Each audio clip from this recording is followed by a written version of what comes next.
Okay, so let's continue ahead, everyone. So as of now, we had simply completed with our basic definitions of supply under GST. Now let's start with the main chapter.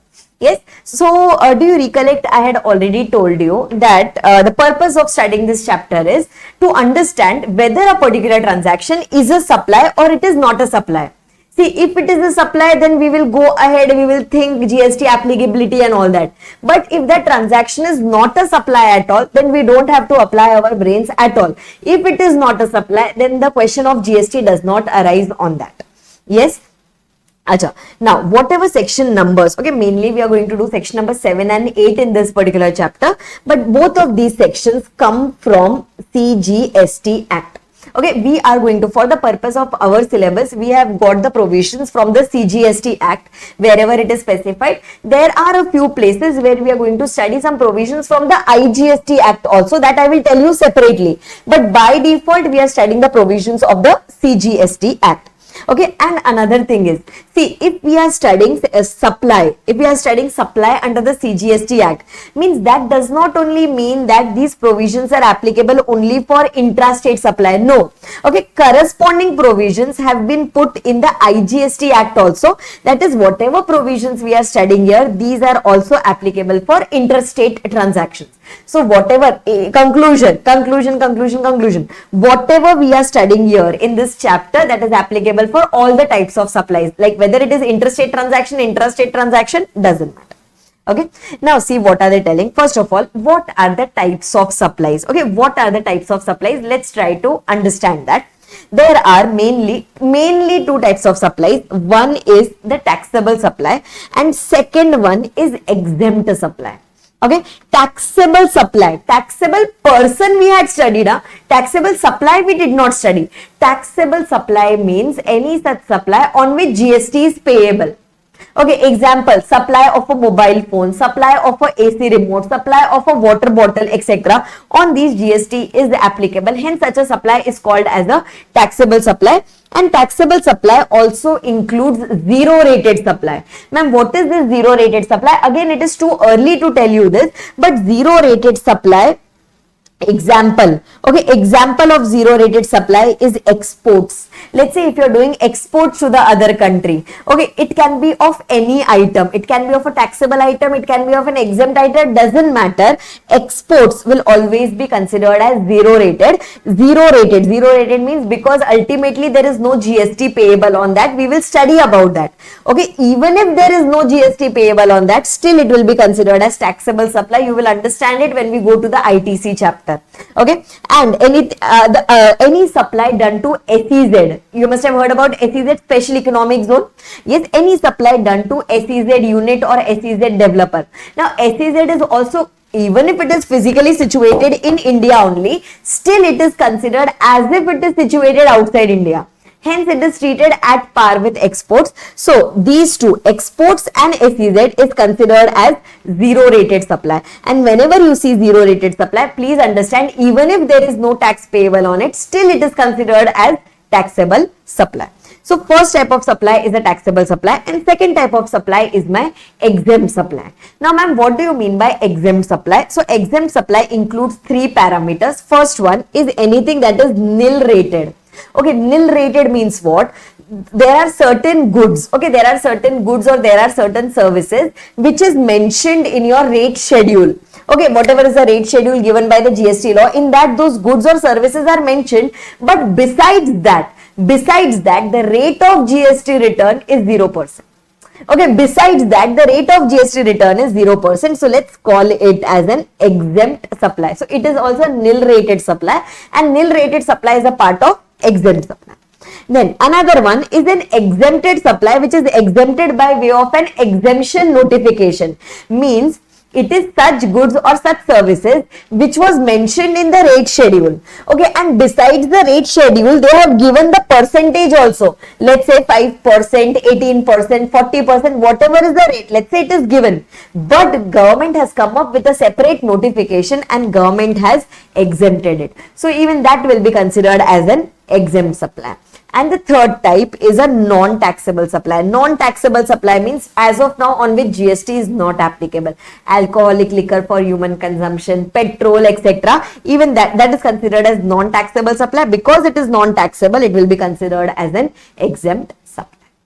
Manageable till here. So if I say on mobile phones, for example, on mobile phones, let's say GST rate is equal to 18%. Let's say on this pen GST rate is equal to 18%, means it is going to come under taxable supply. Okay, let's say I am selling books. Okay, I am selling my books. On books, the rate of GST is 0%. So it will be considered as a nil rated supply.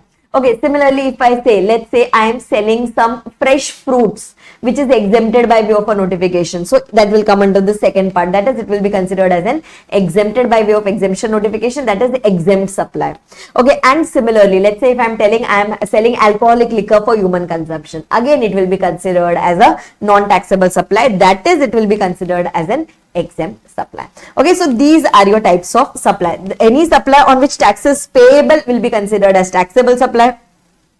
Any type of supply on which tax is not payable, either it can be nil rated or it can be exempted by way of a notification, or it can be a non-taxable supply, that will be considered as exempt supply. Okay, but exports, okay, exports and supply to SEZ, tax payable, tax not payable, doesn't matter. It is always considered as zero rated supply, and zero rated supply is a part of taxable supply. Yes, okay, is done. Chalo, done. Then can we go ahead?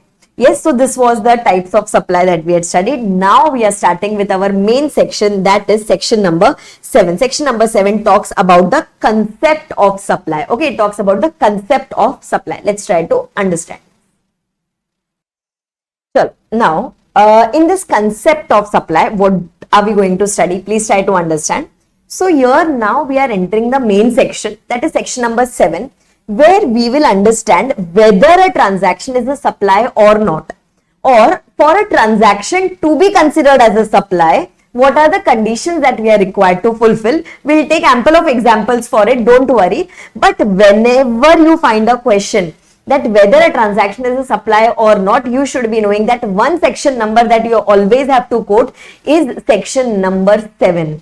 Okay, section number 7 of the CGST Act, which talks about supply.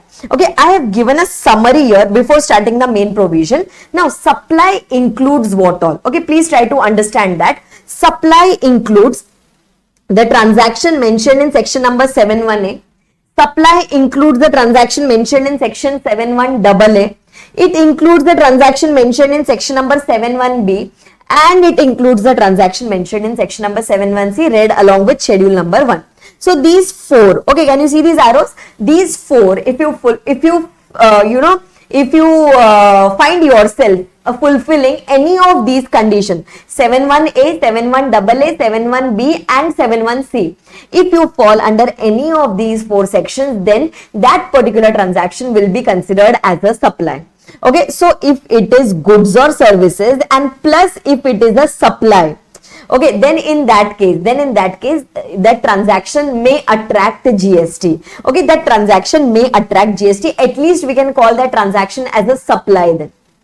Okay, then after that, there is a negative list. Okay, there is a negative list. Like all these were covered in section number 7(1) only. Negative list is given in subsection 2. That is section 7 subsection 2. That covers the negative list read along with schedule number 3. Means if you are falling under section 7(2) read with schedule number 3, then that transaction is not a supply. Question of GST does not arise at all.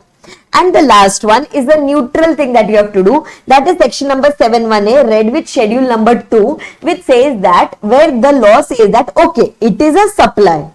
Okay, law says that it is a supply. You just have to bifurcate whether it is supply of goods or whether it is supply of services. So this third part is altogether different. Okay, first part 7(1)(a), 7(1)AA, 7(1)b and 7(1)c talks about supply. Okay, 7(2) talks about negative list, that is non-supplies, and the next one is section number 7(1)(a), where you just have to bifurcate that whether a particular transaction is a supply or it is not a supply. Are you able to understand this? Yes? Okay. You have to bifurcate whether it is supply of goods or whether it is supply of services. Chalo. Now let's start with the first main section, that is section number 71A. Okay, let's start with this section number 71A. Okay, very nice section. So if you fulfill, there are three conditions given here, point A, B and C. If you fulfill all the three conditions, okay, if you fulfill all the three conditions, then that transaction will be considered as a supply. Ma'am, what are the three conditions? Okay, what are the three conditions? Let's try to understand this. Okay, I am doing section number 71A. Okay, now there can be different types of transactions that can be happening. Okay, or we can say there can be different types of supply that can be happening. Okay, there can be a transaction of sale. Okay, there can be a transaction of transfer. There can be a transaction of barter. Okay, there can be a transaction of exchange. Okay, or there can be a transaction of lease, or there can be a transaction of rental, or any such type of supply, or any such form of supply is happening. Okay, this is illustrative. So there should be some transaction happening. Okay, and that should be happening for some consideration.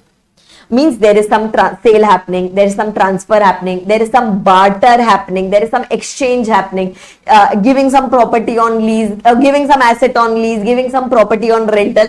Any of such transaction is happening, but it is happening for a consideration. Means there is a consideration which is going to flow in return. Do you recollect the definition of consideration?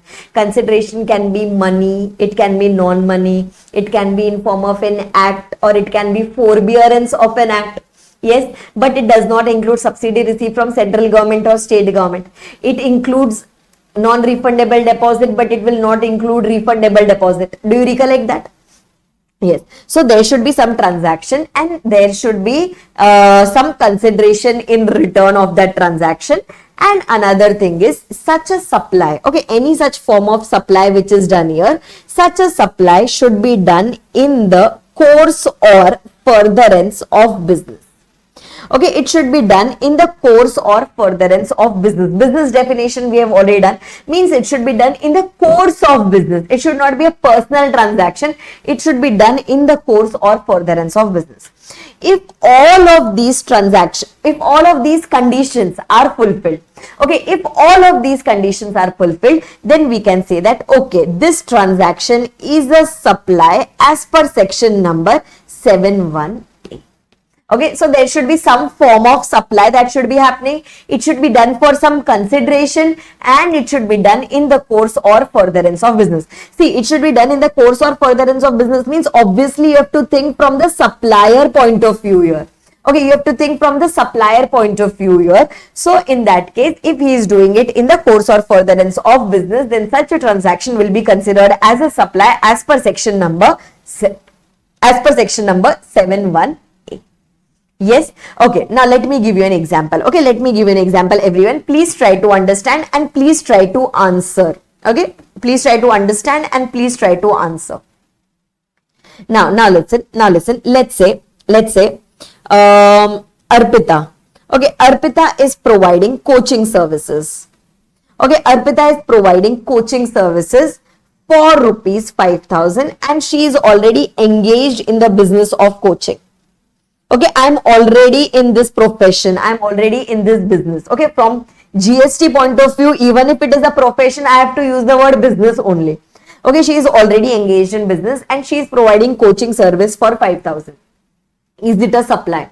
Answer is yes. Okay, this is the first example. Yes, definitely this is a supply. Why? Because there is some form of service, there is some form of supply that is happening. It is happening for a consideration and I am doing it in the course or furtherance of business. Okay, next one. Okay, let's say Arpita goes to a beauty parlor. Okay, Arpita goes to a beauty parlor for getting her haircut done. I go to a beauty parlor because I wanted to get my haircut done, and the charges for haircut was, let's say, haircut and some other treatment, okay, etc, etc. Let's say charges for that is 5,000 rupees. So the beauty parlor lady told me that 5,000 rupees are the charges. I said that what I will do is, please don't take 5,000 from me na. Instead, I will file your GST returns. Okay, Arpita told to that beauty parlor person, I will file your GST returns. So she agreed. She agreed for that. So can we say here, this is a barter transaction? Okay, I am going to take a haircut from her or whatever treatment from her, and in return she is not going to pay the consideration. In return, I am going to file the GST returns for her, right? So here, can we say, is it a supply? First of all, answer is yes, because there is a supply by beauty parlor person that is happening. In return, that person is going to get the GST return filing services. So yes, definitely this is a supply. Okay, this is a barter type of a transaction. Okay, third one. Let's say Arpita is buying a new iPhone. Okay, Arpita plans to buy iPhone 17. Okay, iPhone 17 Pro, whatever it is. Okay, and in return, she wants to give her iPhone 13. Let's say the price of the iPhone that she has selected is 1 lakh rupee. Okay, and in exchange, she is giving her old phone, and the value of the old phone, let's say it comes to 20,000 rupees. So the question that arises is, and for the difference amount, I am going to pay the cash of 80,000 rupees. So is this transaction a supply? Answer is yes. The supply which is done by the shopkeeper to me, okay, the seller to me of selling a mobile phone, yes, it is a supply, and the total consideration will be considered as 1 lakh rupee. Why? Because there is the exchange in between happening. But there is a supply of goods that is happening. Are you able to understand this?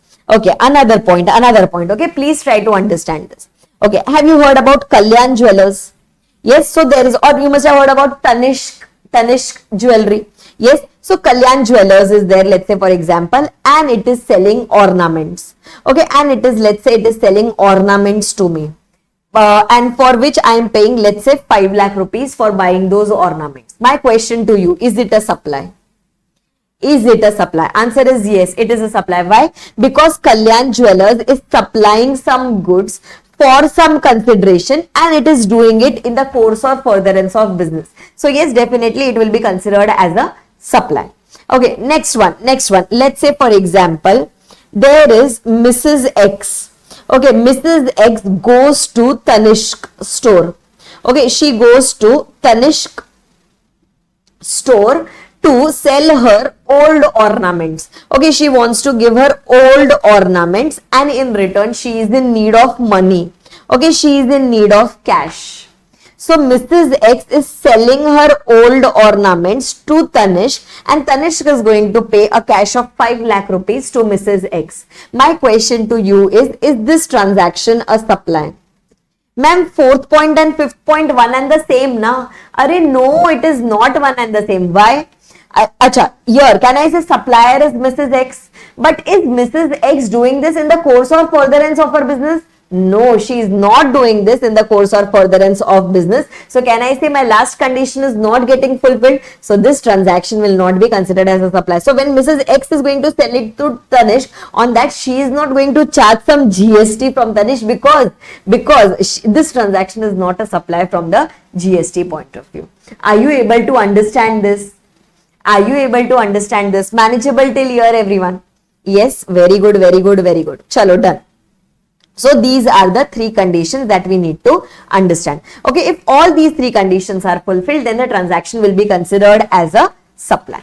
Okay, now two more points which are coming from circulars. Okay, two more points which are coming from circulars. I want you to understand.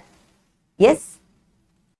It's always better to do the circulars together itself if it is related to some concept, because the understanding will be more in depth.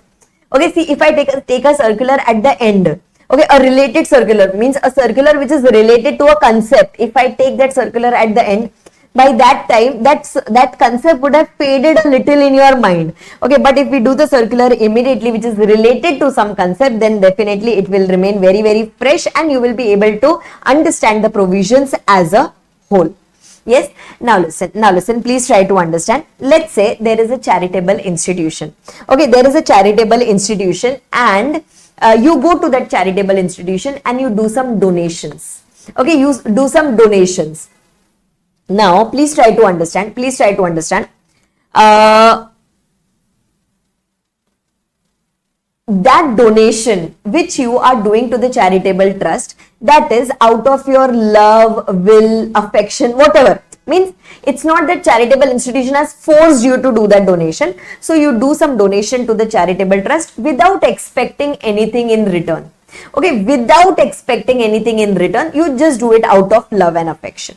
Okay, so now here my question is, the donation which is received by charitable institution, okay, is it a supply? Will it attract GST? Will it attract GST in return? If there is like nothing I'm going to get in return, I've just given the money, forgotten, I am happy soul. Tell me, GST applicable or GST not applicable? Answer is, there is no GST applicable here. Why there is no GST applicable? Because there is no consideration that is going to flow in return. Right? There is no consideration that I'm going to get from the charitable institution. Are you able to understand this? Yes? Okay. Now see, everyone. Yes. But now, let's say, now, so can we say this is kind of a one-sided transaction? I am going and donating some amount to a charitable trust and I am not expecting anything in return. I am not going to get anything in return. Gone. Okay, so there is nothing in return. Because there is nothing in return, then the question of GST applicability does not arise because there is no consideration. So my above condition of consideration, is not getting fulfilled. So it is not a supply as per section number 7(1)(a). Okay, but let's say for example, okay, I'm just writing the transaction here. Let's say I am going to the charitable institution and I am telling to the charitable institution that I am ready to give you 11,000 rupees as donation, but in return, can you put a banner for my business? So charitable institution agrees and it puts a banner for me and it writes there, donated by CA Arpita Tulsyan, owner of Arpita Tulsyan coaching classes, Mumbai. Let's say if it has written something like this, it has put a banner outside the premises and it has done that. So if something like this is happening, then can we say there is no philanthropic association here? There is no only donation kind of association here, because I have given this donation. Okay, I have given this donation with an expectation in return from the charitable institution where it is going to put my banner for business. Okay, where it is going to put a banner for my business. So in this case, can we say there is, for the amount that I am going to pay, there is a consideration that I am going to get in return. Yes, there is a consideration that I am going to get in return. So there is a consideration involved here. So this transaction will be considered as what? This transaction will be considered as a supply.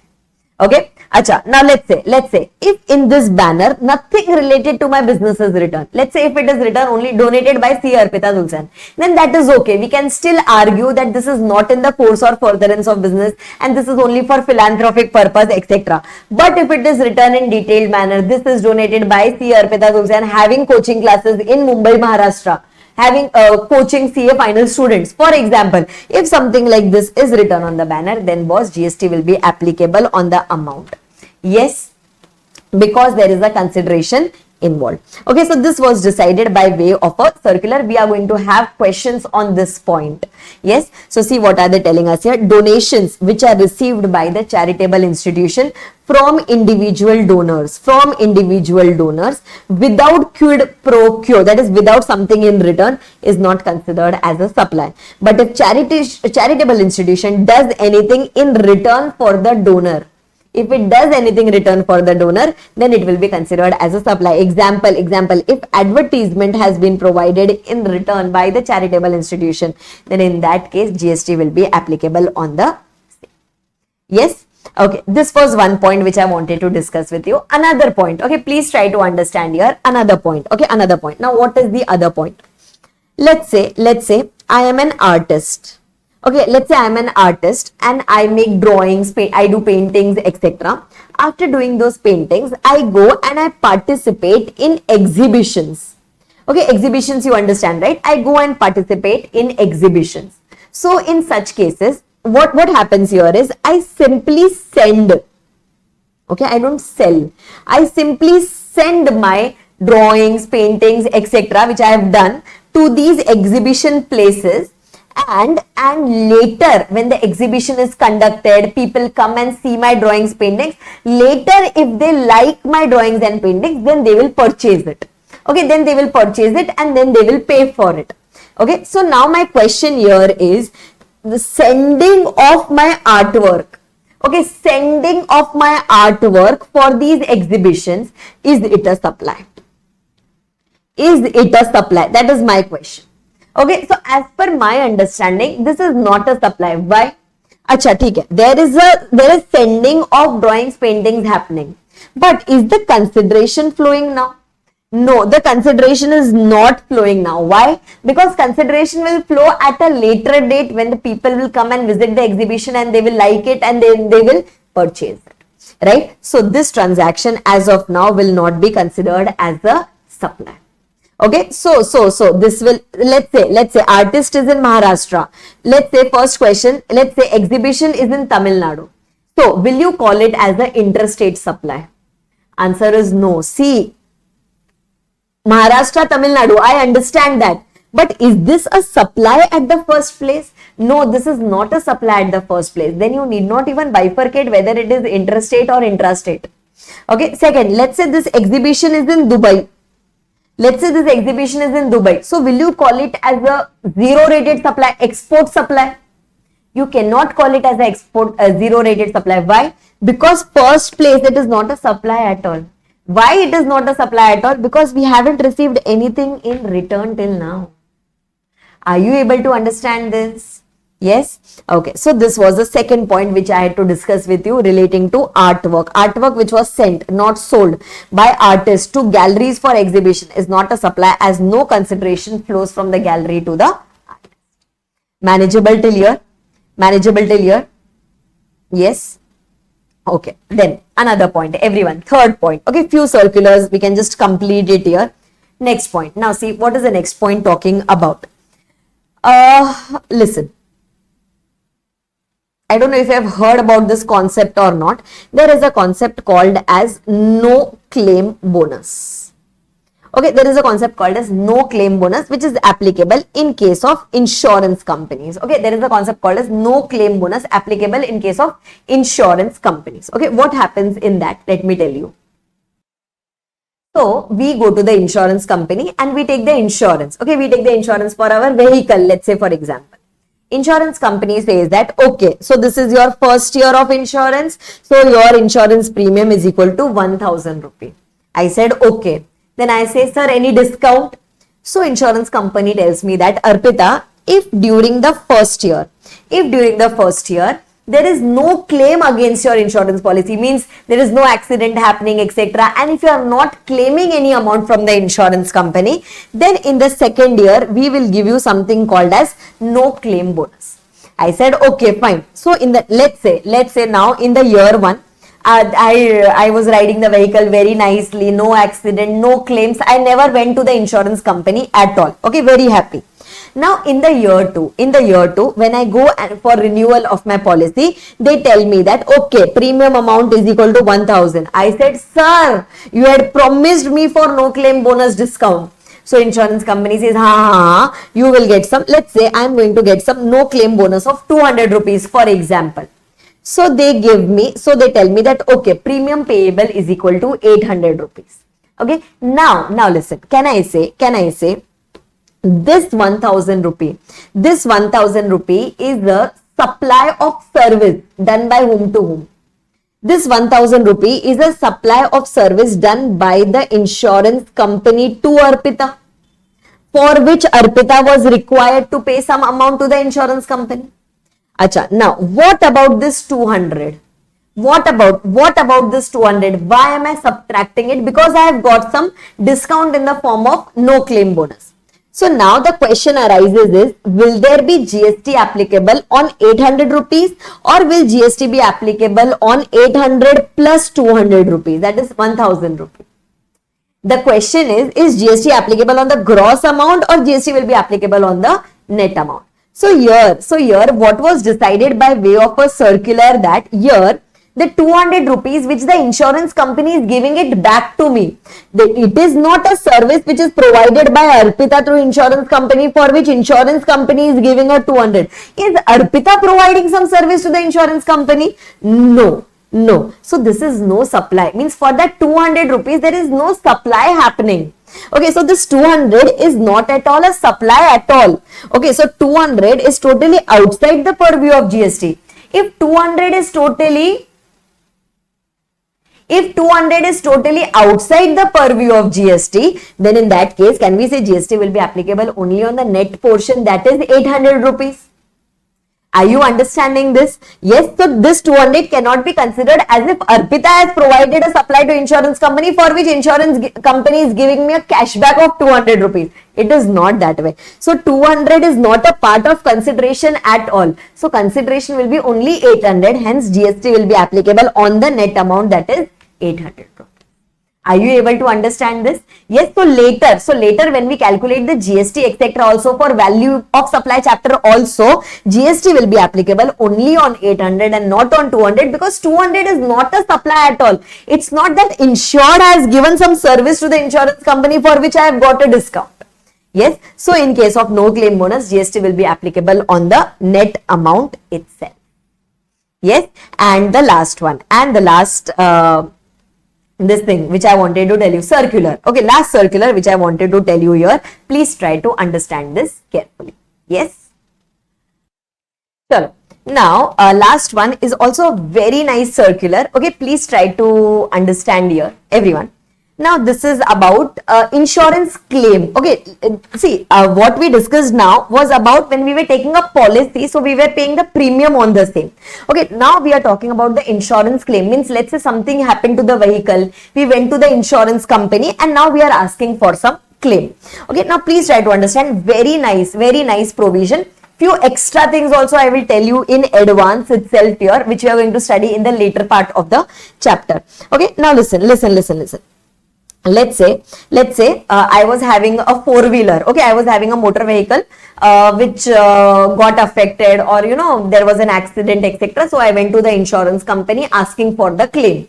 Okay, asking for the claim. So there was a damage of the motor vehicle. I went to the insurance company. I told to the insurance company that, sir, I need a claim. So insurance company tells me, okay, please try to understand the example properly. Insurance company tells me, okay, that we can we can give you a claim. We can give you a claim of 20,000 rupees for the damage.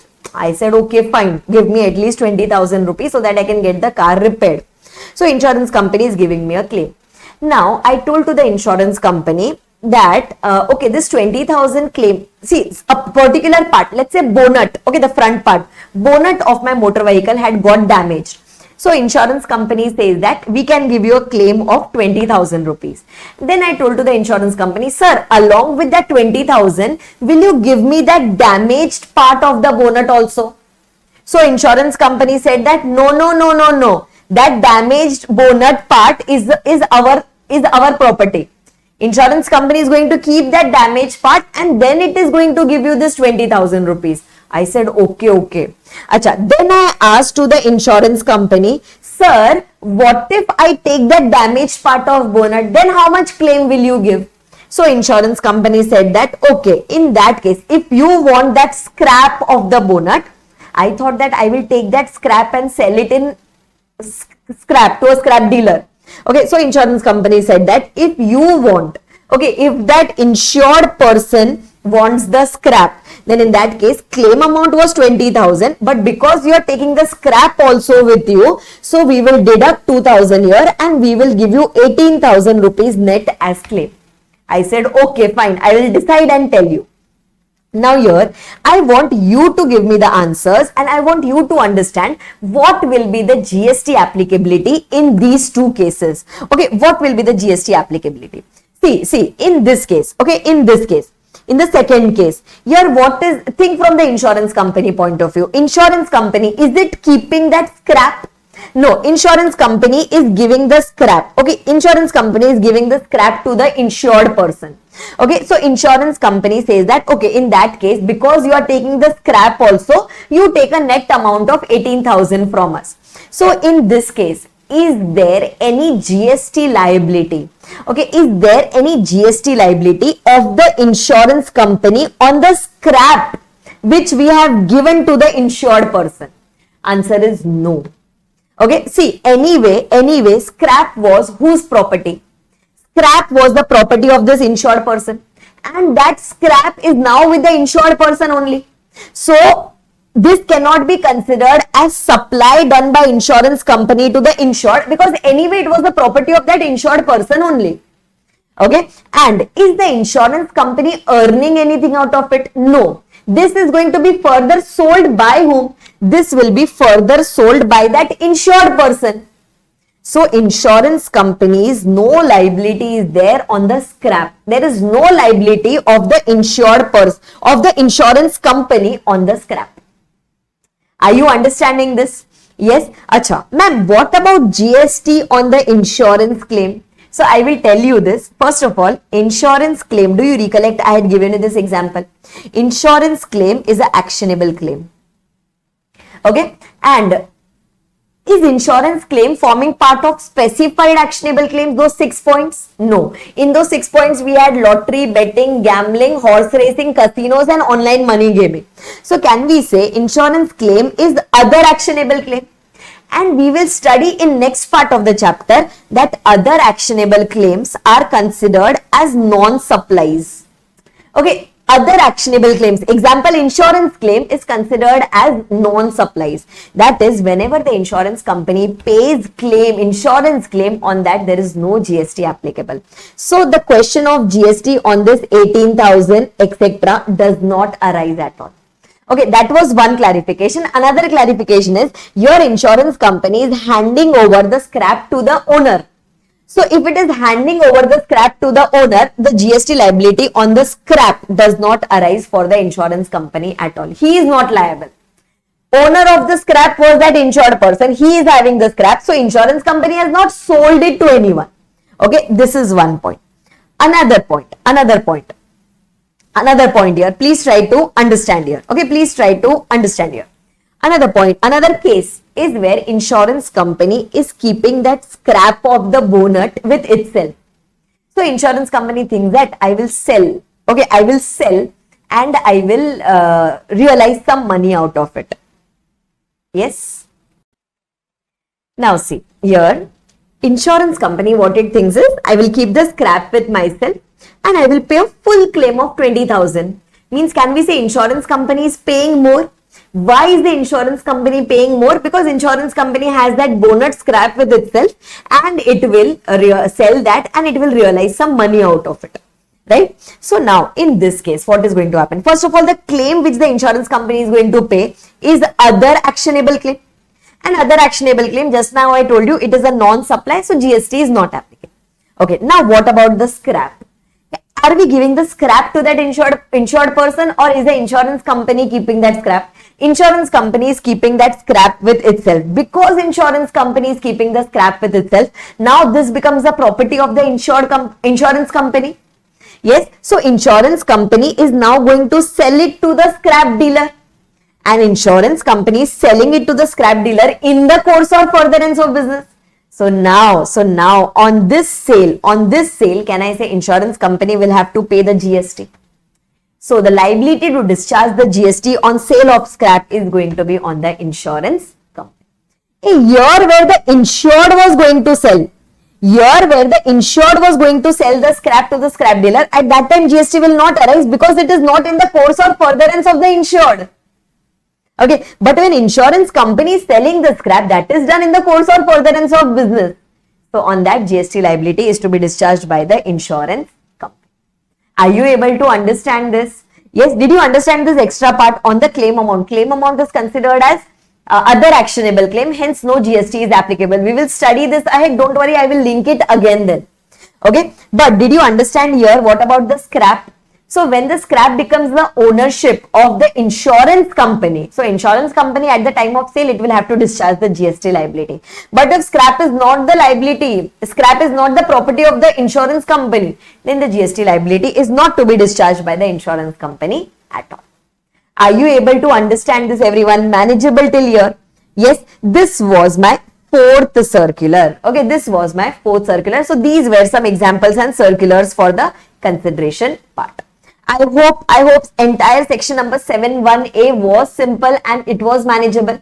Yes, so I'll quickly revise that. Section number 7.1a said that there should be some sort of supply that should be happening, plus there should be a consideration in return, and plus it should be done in the course or furtherance of business. Then such a transaction will be considered as a supply. Okay, this is what we studied in section number 7.1a, and then we did 4 circulars for that. First one was about that donations. If there is nothing in return, not a supply. If there is something in return, it will be considered as a supply. Secondly, any artwork which I sent to the exhibition, I'm just sending it. There is no consideration that is going to flow now. So as of now, this is not a supply. You cannot call it as interstate supply, intrastate supply, zero rated supply, nothing you can call it, right? Third one is about no claim bonus. Okay, that is in case of no claim bonus, whatever discount I am getting back, it is not a supply which I have done to the insurance company. So that is not a supply at all, hence no GST on that 200. So GST will come only on that 800 portion, right? And the last one was about the salvage. Okay, about the salvage or wreck value. Okay, salvage, that bhangar. Okay, that salvage or wreck value earmarked in the claim assessment of damage caused to the motor vehicle, where the salvage was deducted from the claim. Okay, where salvage was deducted from the claim. Then in such a case, the salvage becomes the property of the insured person and there is no liability of the insurance company. But when the insurance company is keeping the salvage with itself, assuming that it will sell later to a scrap dealer, so that then it becomes the property of the insurance company, and insurance company will have to discharge the GST liability on the same. I hope I am very clear till here. Yes, my first part of section number 7.1 is done. That is section number 7.1a is done. Manageable till here, understandable very much. Yes, okay. Okay, so let's continue ahead. I hope you were clear till section number 7.1a. So we had started with the concept of supply under section number 7. 4 things were included in supply: section number 7.1a, section number 7.1a, section number 7.1b, and section number 7.1c. This was included in the term supply. Out of that, we had already completed section number 7.1a. Yes, now let's go to the next section, that is section number 7.1a. Okay, section number 7.1a is very specific. Okay, it is very specific. Let's try to understand this. Now, section number 7.1a talks about persons other than individual. Okay, it talks about persons other than individual. So let's say if there is any activity or if there is any transaction which is done by any person other than individual with its members. Okay, first I'll give you an example. You try to understand this. Okay, let's take the example of a club. Okay, or let's take the example of an association, or let's take the example of a cooperative society or a resident welfare association. Okay, let's take their example. Now, obviously, these people are persons other than individual. It is kind of an entity. It is a separate person. Okay, now this club, can we say this club will have some members within it? Club will have its members within it. Similarly, association will also have some members within it. Similarly, resident welfare association will also have some members within it. Okay, another example, let's say there is a joint venture. You understand joint venture? 2 or more persons have come together. They have formed a new joint venture for a specific purpose. Once the purpose is fulfilled, then after that they will dissolve it and they will go away. Okay, so let's say there is a joint venture. Within joint venture, there are certain members. So now here, what if this club is providing certain services to its members, goods or services? Okay, what if it is doing any transaction with its members? What if association is doing some transaction with its members? What if resident welfare association is doing some transaction with its members? What if joint venture is doing some transaction with its members? So here they are, what are they trying to tell us here is any activity or transaction which is happening between any person other than individual and its members. Okay, means any transaction is happening between them, then even this will be considered as a supply, provided it is happening for some consideration. Okay, example, very simple example. Can we say there is a club and club takes membership fees from its members, right? It allows the members to use the facilities of the club, to use the swimming pool maybe of the club, to use the badminton court of the club, etc. So here club is providing the services to the members and members would be paying the consideration for that, right? So here even if club is run by its own members, still these two people will be considered as two separate persons. Okay, these members are nothing but the individual people. Okay, and club is altogether a different association. So if there is any transaction happening between a club and its members, so we cannot say that the club is transacting with itself. No, that club is transacting with its members. Okay, the club is transacting with its members. So what? So any transaction which is happening or any activity which is happening between them, this will be considered as what? This will be considered as a supply. Okay, provided obviously it is done for some consideration. Okay, so we cannot say that, like example, in a resident welfare association, let's say in a building there are 50 houses, 50 flats are there. Okay, all those members come together and they form a resident welfare association. So that does not mean that resident welfare association is same like the members. No, resident welfare association is incorporated as a separate person. Okay, and members are their individual members. So if there is any service, let's say resident welfare association is providing some service to its members and members are paying consideration for that, then that will be considered as a separate transaction, that will be considered as a supply. Yes, this is told under section number 718. Are you able to understand this? Yes. See what are they telling? Activities or transactions by a person other than an individual to its members or constituents or vice versa. Means club to the members or members to the club for cash or for deferred payment, means payment at a later date or other valuable consideration, then it will be considered as a supply. So person and its members or constituent shall be deemed as two separate persons and the supply of activity shall be deemed to be taken from one person to another person. Are you clear with this? Yes, so basically the purpose of putting this particular section was, even if this club is made with these members only, still club will be a separate person and members will be a separate person. Manageable till here? Yes, okay. Then after that there was a clarification which they had given, that was for the purpose of joint venture. Okay, similarly, let's say there is a joint venture. Joint venture is also a temporary association. Okay, it is a separate association in which there are certain members. So some members will come together and they will form a joint venture. In the joint venture, maybe they will do some activity, they will earn profits. Later, once the project is over, they will dissolve this joint venture and they will get separated. So your joint venture and its members are also two separate persons. So if there is any supply or any activity or any transaction happening between these two, then that will be considered as a supply as per section number 718. Okay, now one extra thing which I want to tell you here is about cash call. Can you see this term called as cash call? Yes, so cash call, example, when a member contributes, you must have heard about capital contribution.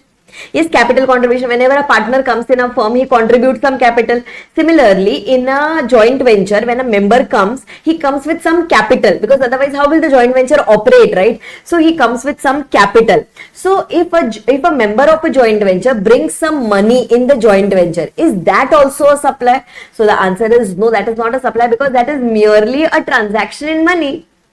I am bringing some capital in the firm, or I am bringing some capital in the joint venture. That is merely a transaction in money. So if it is a transaction in money, then there is no supply of goods, no supply of services. So the question of GST does not arise there. Okay, so there should be some supply of goods or service between these two people, then it can be considered for some consideration, then it can be considered as a supply. Are you able to understand this? Yes, so this was the clarification there. So this was all about my section number 7.1AA. Okay, now going on to the next section, that is section number 7.1b. Okay, please try to understand this section nicely. Section number 7.1b talks about what? Section number 7.1b is a very important section, very nice section, which talks about importation of services. Okay, importation of services means we are importing the services from some other country. Okay, for some consideration. For some consideration, we are importing certain services, and those services that we have imported, that can be for business purpose, means that can be in the course or furtherance of business, or they may not be in the course or furtherance of business. Still it will be considered, as a supply. Okay, now listen, I'll give you an example for this. Please try to understand. Okay, section number 7.1b. Okay, 7.1b talks about importation of service. Okay, not goods. It only talks about importation of services, specific transaction which is deemed as a, or which is considered as a supply. Okay, now let's say there is a person who is sitting in USA and we are sitting here in India. Okay, can we say supplier is in USA because we are importing the service. So supplier is in USA and the recipient is sitting here in India and he is providing certain services. Okay, let's say he is providing some IT services. Okay, he is providing some IT services from USA to India, for which obviously we are going to pay some consideration. Okay, now listen, please try to understand. Can we say this supplier who is situated in USA, he is obviously not registered under GST? Yes, acha. Now let's assume that we are here in India. So we are GST registered. Okay, we have taken the GST registration here in India. Now, normally, can we say, normally we think from the supplier point of view. But here if we think from supplier point of view, then the GST will not arise at all. Yes, so here they had inserted a separate section where they are going to put the burden on the recipient. Okay, normally in GST the burden is on the supplier. Okay, if supplier is supplying something in the course or furtherance of business for some consideration, then he will have to collect the GST and pay it to the government. Okay, but here because the supplier is outside India, the government cannot hold him. Okay, so here the government tells to the recipient that, are you importing certain services? So this recipient says yes. Okay, next, are you importing for some consideration? So he says yes, I am going to pay some consideration. Okay, now irrespective of the fact that for what purpose am I importing it in the course or furtherance of business or not, doesn't matter. For business purpose, for personal purpose, doesn't matter. Then this transaction is also considered as a supply as per section number 7.1b. Okay, and if it is considered as a supply of service, okay, it is service now. If it is considered as supply of service, then can we say GST will be applicable? But now the question arises is, who is going to pay the GST on this? Okay, supplier cannot pay because supplier is anyway situated outside India. So here the recipient is going to pay the GST. Are you understanding this? Recipient is going to pay the GST, and here when the recipient is going to pay the GST, we will study this in the next chapter. This is actually called as reverse charge mechanism. Okay, RCM, we normally call it as reverse charge mechanism. See, normally the supplier collects the taxes from the customer and pays it to the government. Okay, that mechanism is called as forward charge mechanism. Okay, when the supplier pays, it is called as forward charge mechanism. But here the supplier is situated outside India, so the burden shifts to the recipient. So recipient is liable to pay the tax here. Are you understanding this? And this mechanism is called as reverse charge mechanism. So the recipient will pay the tax from his pocket. See, when he is going to pay the consideration, he will just pay the value. Okay, he will just pay the value of those services to the supplier, and then the GST component will be paid by the recipient from his pocket to the government. Okay, more things about this we will study later. Okay, more things about this we will study later when we do the charge under GST chapter, but I hope this much is understandable. Yes, so here, please remember, see, in section number 7.1a, what had happened, 3 conditions we had to fulfill. First of all, there should be some sort of supply. Okay, then consideration was also required, and then it should be done in the course or furtherance of business. Okay, that was a prerequisite. Then coming to section number 71AA, in section number 71AA also there should be some sort of supply that should be done for some consideration. Okay, that should be done in some for some consideration, and they had not specifically mentioned that whether in the course or furtherance of business criteria should be there or not, but because these people are formed only for the purpose of business, so we can assume that it is done in the course or furtherance of business only. Okay, but in section number 71B, that business point is an exception. Here, even if it is for business or even if it is for not for business, then to GST will be applicable, and this will be considered as supply of services. Okay, so see here it is written in the textbook, importation of services for a consideration whether or not in the course or furtherance of business. Okay, whether or not in the course or furtherance of business, and this is the only exception to the condition of supply being made in the course or furtherance of business. Normally in all the other points, business point was very important. Okay, then only GST will come into picture, but section 71B is an exception to the same. Yes. Chalo, then after that, let's go to the next section, last section, which is included in the supply concept, that is section number 71C. Okay, very important, section number 71C. Let's start with that. Okay, section number 71C talks about some activities which are done without consideration. Okay, some activities, even if it is done without consideration, then too it will be deemed as supply. In all the earlier points that we did, 71A, 71AA and 71B, in all these three, consideration was mandatory. Okay, but in this particular point, in section number 71C, even if there is any transaction done without any consideration, still it will be considered as a deemed supply. Okay, section number 71C we will read along with schedule number 1. Okay, schedule number 1 to the CGST Act. 4 transactions. Okay, 4 transactions we have to do here. Schedule number 1, okay, which are given in schedule number 1, para 1, para 2, para 3 and para 4. Okay, these 4 paras we have to do it here. Can we start, everyone? Yes, and this will be considered as a deemed supply. See, check it from the textbook, everyone. Section number 71C, activities without consideration will be deemed supply, given under schedule number 1, para 1 to para number 4. Okay, para 1, para 2, para 3, para 4. Let's discuss about all the 4 transactions. Okay, now let's start with the first one. Let's start with para 1 to schedule number 1. Okay, para 1 to schedule number 1, which talks about permanent transfer or disposal. Okay, permanent transfer or disposal of business assets. Okay, permanent transfer or disposal of business assets for zero consideration, because anyway we are talking about no consideration, for zero consideration, on which ITC was claimed, on which input tax credit was claimed. Okay, now please try to understand this point nicely. Okay, let's say in my past, I had purchased some business asset. Okay, some business asset. Business asset is any such capital asset which I am going to use it for my business purpose. Okay, let's say for example, I had purchased an iPad. Okay, for my business purpose. Let's say value was 1 lakh rupee, and on that, let's say GST was 18%, that is 18,000. Total amount is equal to 1,18,000.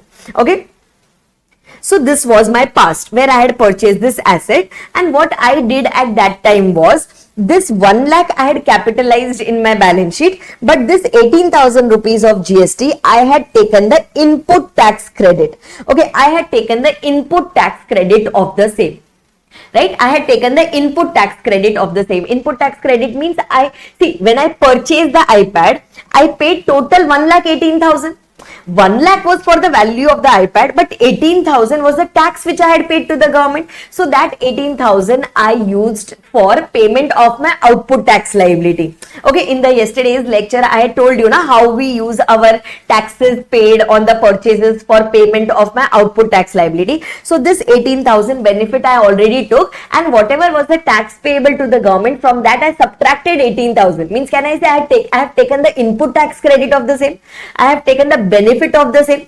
Means government has given me the input tax credit of this. Okay, now after few years, okay, now in present, after few years, I am going to transfer this asset, okay, for free. Okay, for free. I'm just giving it off, maybe to my friend or to any person. Okay, nothing specified. I don't care. Okay, I have transferred this business asset for free. I have transferred this business asset for free, permanently. I have not given it for use. I have kind of sold it, but for free. Okay, so now if I have sold it for free, so what am I claiming here is, if I have sold it for free, so there is no tax payable. If the value is 0, then tax will be payable on what? But here the department says, boss, at the time when you had purchased, you had taken the ITC benefit on the same. So now when you are selling it, even if it is for 0, then this will be considered as a deemed supply and you will have to pay the GST on the same. I said, sir, on what value should I pay the GST? The sale price is 0. So government said, don't worry. For that, we have prepared a chapter called as value of supply. In that, you can study the valuation rules and you can find out the deemed selling price. I said, okay, fine. So now, did you understand why are they punishing us this way? Yes, why? Because at the time of purchase, government gave me the benefit. So government is telling that now when you are selling it, okay, see, if it was for some consideration, then anyway you would have paid the GST on that. But even if it is for no consideration, still this will be considered as a deemed supply, and on this you will have to pay the GST. Are you understanding this? So this transaction will be considered as a deemed supply. Manageable till here? Yes, this is given in para number 1. Acha ma'am, but what if I had not taken the ITC on this? What if I had not taken the GST benefit on this? Then no problem. Then at the time of sale, no GST is payable. Okay, because what is the condition? Condition itself says permanent transfer or disposal of business assets on which ITC was claimed. Only when ITC was claimed on that, then only this para 1 will apply. If no ITC was claimed at the time of purchase, don't pay any GST when you are selling it for 0. See, if you are selling it for some consideration, then though you have to pay the GST. Okay, but if you are selling it for 0, then you have to pay the GST if you had taken the ITC earlier. Manageable till here? Yes. Acha. Now here, favorite adjustment of your ICAI is, ma'am, what if this business asset was a motor car? Ma'am, what if this business asset, instead of iPad, what if it was a motor car? Okay, we will study later in the ITC chapter that ITC on motor car. Okay, ITC on motor car is blocked. Blocked means you will not get the ITC on the same. Okay, so if you had not got the ITC on the same and now if you are selling it for 0, tell me, if earlier ITC was blocked, that is no ITC was available to me, and now if you are selling that same car for 0 value, means you are transferring it for 0 value, any GST payable or no GST payable, then there will be no GST payable, because this is considered as if you had not claimed any amount of ITC. I hope I am very clear with this, everyone. Yes? Okay, done. Chalo, then after this, this is done. Okay, this was my para number 1. Okay, now similarly, can we say in this, okay, another way of looking at this para number 1 is, what if a holding company, okay, what if a holding company is transferring some business assets for free to its subsidiary company? Okay, holding company, in the past, holding company had purchased some business assets and it had taken the ITC on the same. And now holding company says that, boss, the subsidiary company is my own company, so I am transferring some business assets for 0, for which subsidiary company is not going to pay any consideration. So now they are telling, boss, check in the past, had you taken the ITC on the same? So holding company says that yes, I had taken the ITC on the same. So now when the holding company is transferring this to subsidiary company, at that time GST will be payable on the same, because this will be considered as a deemed supply as per para number 1. Are you able to understand the depth of this provision, everyone? Yes? Okay. Okay. Then going on to the next one. Okay, para number 2, again very important. Para number 2 to schedule number 1. Okay, next para. Let's start with it. Okay, I'll write it here. Okay, para number 2 to schedule number 1. Okay, these para numbers are to be remembered compulsorily.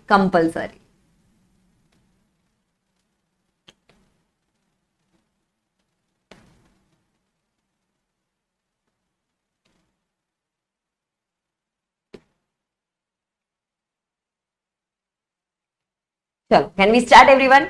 Yes? Okay. Now listen. What if there is, now this is applicable for both. Like para number 1 was applicable only for capital assets, business assets. Okay. Para number 2 is applicable for supply of goods or services. Okay. It is applicable for goods, supply of goods or services.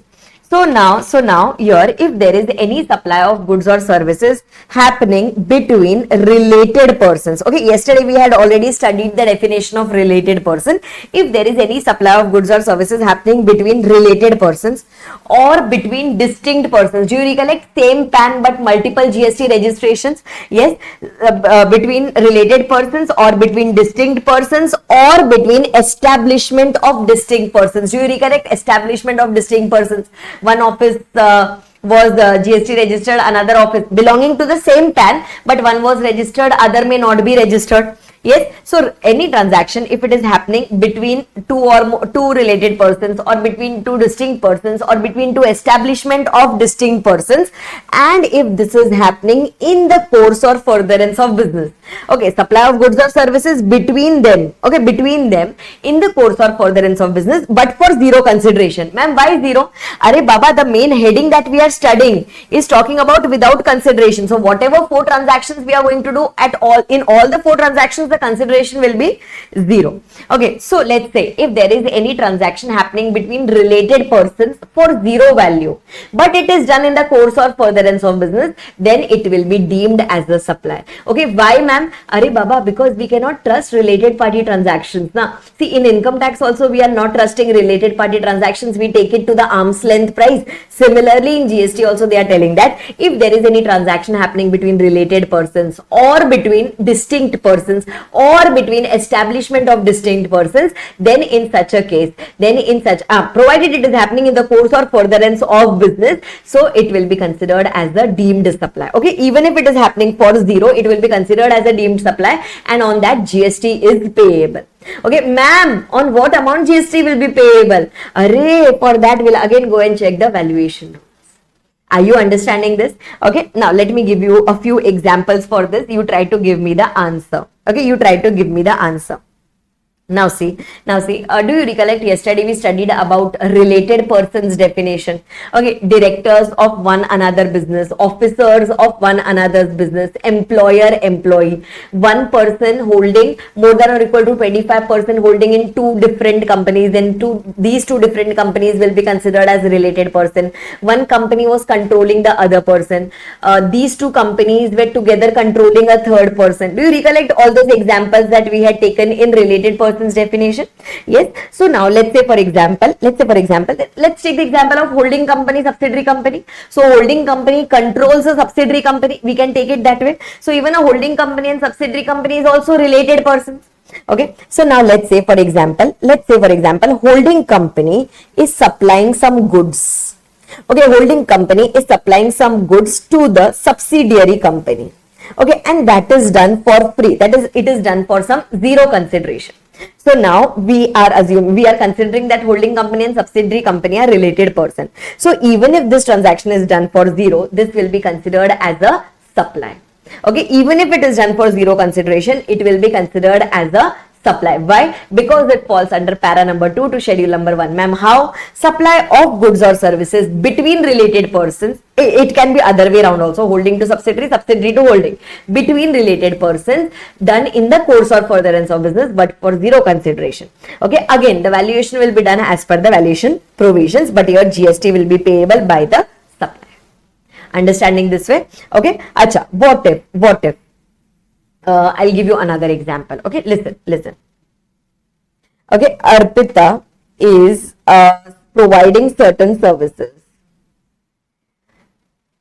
to her sister. Arpita is providing some services to her sister for free. Obviously, I am not taking any money from my sister. Okay, what services am I providing? I am providing coaching services. Okay, I am providing coaching services to my sister, and from her I am not taking any consideration. Arpita is already in the business. Okay, it is her business. So she is providing these coaching services to her sister for zero consideration, and the sister is wholly or mainly dependent on Arpita. Okay, wholly or mainly dependent on Arpita. Do you recollect yesterday we had studied about this? So can we say your sister will be considered as my family member? Because see, spouse and children are always considered as family, but parents, grandparents, brother, sister will be considered as family only if they are wholly or mainly dependent on that particular person. Yes, so in this case, can we say sister here, because sister is wholly dependent on her, so she will be considered as a family member. Because she will be considered as a family member, so she will also be considered as a related person. So now can I say I am providing certain services to my sister in the course or furtherance of business for zero consideration. So on this transaction GST will be payable. Are you able to understand this, everyone? Manageable till here? Yes, manageable till here. Okay. Now listen, I am providing, what if I am providing certain services to my sister who is not dependent on me? Okay, who is not dependent on me? If not dependent means, can we say she is not my family member? FM stands for family member. Okay, and she is not even my related person. If she is not my related person, then can I say I am not falling in para number 2 at all? Okay, if I am not falling in para number 2, then I will go and check section number 71A. Okay, if I am not falling in section number 71C, then I will go and check section number 71A. Am I falling in 71A? For 71A, 3 conditions was mandatory. There should be a supply. Okay, it should be done in the course or furtherance of business, but for some consideration. But here there is no consideration. So can I say as per section number 71A, it is not a supply. So as per para 2, it is not a supply. As per 71A, it is not a supply. So on this transaction, there will be no GST applicable. Okay, if 71AA and 71B is anyway not applicable, na? 71AA was about that association, clubs, etc. And 71B was talking about importation of services. That anyway is not applicable. Are you able to understand? Yes, so whenever you see zero consideration, whenever you see zero consideration, always directly jump to section number 71C and see if you are falling under any of the paras of section number of schedule number 1. Yes? Acha. Now, this was about the related persons. Now, let's take the example of distinct persons. Please try to understand this. Okay, we'll do it for distinct persons. Okay, now let's say there is A Limited. Okay, A Limited, this is Maharashtra office, Mumbai Maharashtra office of A Limited, and this is GST registered. Okay, this is GST registered, and it is providing some goods or services to A Limited, which is registered in Tamil Nadu, and this is also GST registered. But both of them, okay, this both A Limited, both of them are registered under the same PAN. Okay, it is registered under the same PAN. So can we say because it is registered under the same PAN, but with 2 different GST registration number, so they will be considered as distinct persons. They will be considered as distinct persons. So if there is any supply of goods or services happening between them for zero consideration, then it will be considered as a deemed supply. Okay, provided obviously it is happening in the course or furtherance of business. Okay, one more example. Everyone here, please try to understand. A Limited is there, having office in Mumbai. Okay, having office in Mumbai, Maharashtra, and this is GST registered. Now, A Limited is also having an office in Pune, Maharashtra. Okay, it is also having an office in Pune, Maharashtra, and there is no separate GST registration taken for this. There is no separate GST registration taken for this. Okay, now we have considered this Pune office as my additional place of business. Mumbai is considered as a place of business, main place of business, principal place of business, whereas Pune is considered as the additional place of business. Okay, and we have not taken a separate registration. Is it okay to not take a separate registration here? Yes, it is definitely okay. Why it is definitely okay? Why it is definitely okay to not take a separate registration here? Because we are situated within the same state. So now my question is, if there is any supply of goods or services happening from Mumbai office to Pune office for zero consideration, my question to you is it a supply or it is not a supply? Is it a supply or it is not a supply? So the answer is it is not a supply. Why it is not a supply? Can we say they are not distinct persons? Can we say they are not distinct persons? Can we say they are same persons only? Single person, two different hands, one GST registration, one GST registration and two different offices. Yes, and that too within the same state. So we cannot call them as distinct persons. We cannot call them as establishment of distinct persons, because this is just an extension. This Pune branch is just an extension of the Mumbai branch. So any transaction, it will be considered as if A Limited has done the transaction with itself only. So this cannot be considered as a supply. Acha, but if Pune had taken a separate registration, then if Pune had taken a separate registration, then it would have been considered as distinct persons. Then in that case, you would have fallen in para number 2. Understanding this? Okay. Chalo. Then after that, another one. Everyone. Let's say A Limited is there. A Limited is there in Mumbai, Maharashtra. Okay. GST registered. And A Limited is having another office in Tamil Nadu. Let's say, for example, in Tamil Nadu. And this is not registered under GST. Okay, this is not registered under GST. What if there is any supply of goods or services happening between these two? Then this cannot be called as distinct persons. Why? Because for distinct persons, both the offices should be GST registered. So can we call this as establishment of distinct persons? Yes. So if there is any supply of goods or services happening between them for zero consideration, then it will be considered as a deemed supply as per para number 2. Are you understanding this? Yes? Okay. Another example. Everyone, please try to give the answer. Do you understand branch transfers, stock transfers, branch transfers, etc.? Do you understand that? Yes? Listen carefully. Okay, listen carefully. Now, let's say there is a factory. Okay, there is a factory in let's say in Chennai. Okay, there is a factory in Chennai, Tamil Nadu. Okay, and this factory is not registered. Okay, this is not registered under GST. And then there is a showroom.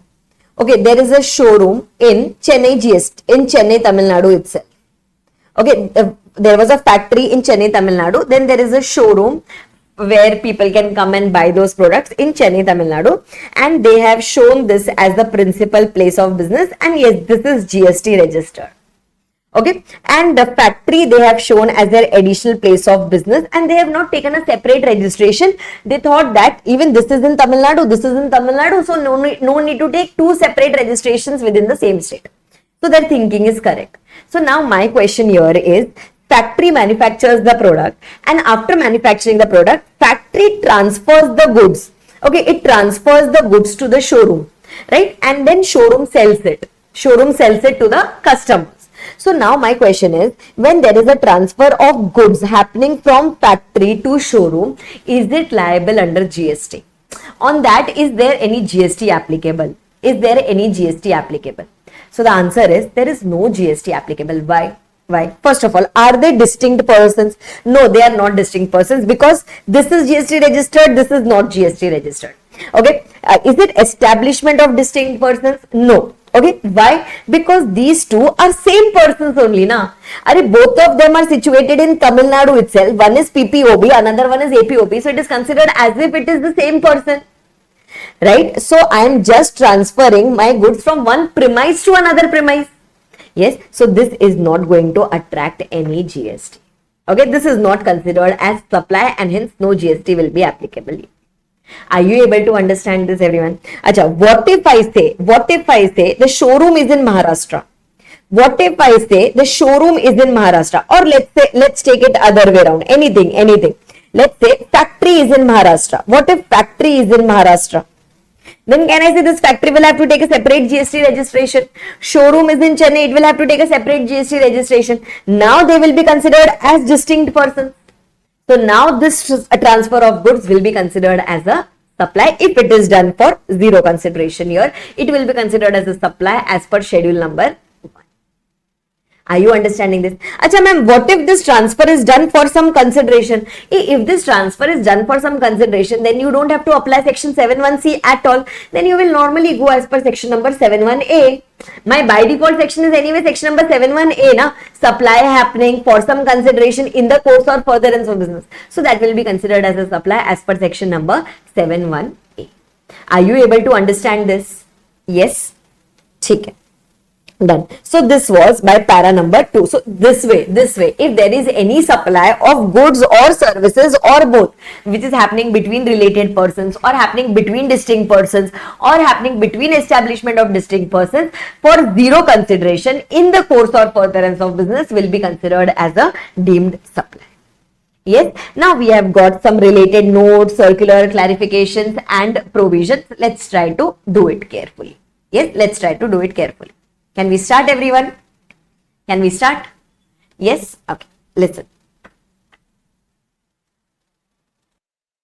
Chalo, let's start with the first one. Stock transfers or branch transfers will qualify as supply. So this we have already discussed some time back. Yes, a stock transfer or branch transfer. So whether the establishment have same PAN? Yes, if they are having same PAN.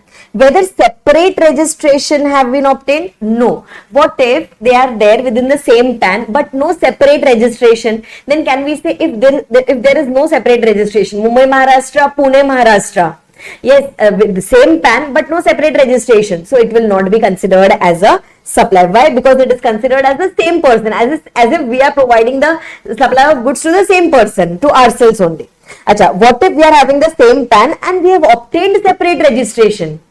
What if same PAN and we have obtained separate registration? Let's say Mumbai, Maharashtra and Chennai, Tamil Nadu, same PAN but two different registration. Then it will be considered as distinct person. So it will be considered as supply of goods between distinct person. So then that will be considered as a supply. Right? This point we have already discussed. Now another point. Okay, second point. Second point is about employer-employee. Okay, about employer-employee. Okay, now this is a very nice point. Please try to understand here. Can we say employer and employee was also included in the definition of related person? Yes. So if there is any supply of goods or services between employer and employee, then even that will be considered as a supply. Yes. Acha. Now generally between employer and employee, there is the service of employment that is provided. Yes, that is employee provides the services. Right? Employee provides the services to the employer, for which the employer pays the consideration, salary, perquisites, allowances, etc. to the employee. So now the question here is, will this also attract GST? Means, imagine I am an employee of a company and I am providing services to that company and I am getting salary for that. On that also is GST applicable? Answer is no. We have never heard that GST is applicable on salaries also. So now here, can we say there is a clash here? Because employer and employee is considered as what? Employer and employee is considered as a related person. Yes, employer and employee is considered as a related person. So just now we studied that if there is any supply of goods or services between related person, even if it is for zero consideration, it will be considered as a supply. Yes, so now here we will study later. Okay, we will study later in schedule number 3, that is non-supplies. Okay, negative list. In non-supplies we will study that if there is any supply of services done by employee to the employer, that is between employee and employer, but in the course of employment. Okay, but in the course of employment or but as per the contract of employment, then in such a case it will never attract GST and it is never considered as a supply. Okay, that we will study separately when we do schedule number 3. Okay, so now ma'am, why are we studying that point now if we have to anyway study it later? The reason why we are studying it now is because employer and employee is normally considered as a related person. So it was considered as a supply as per schedule number 1.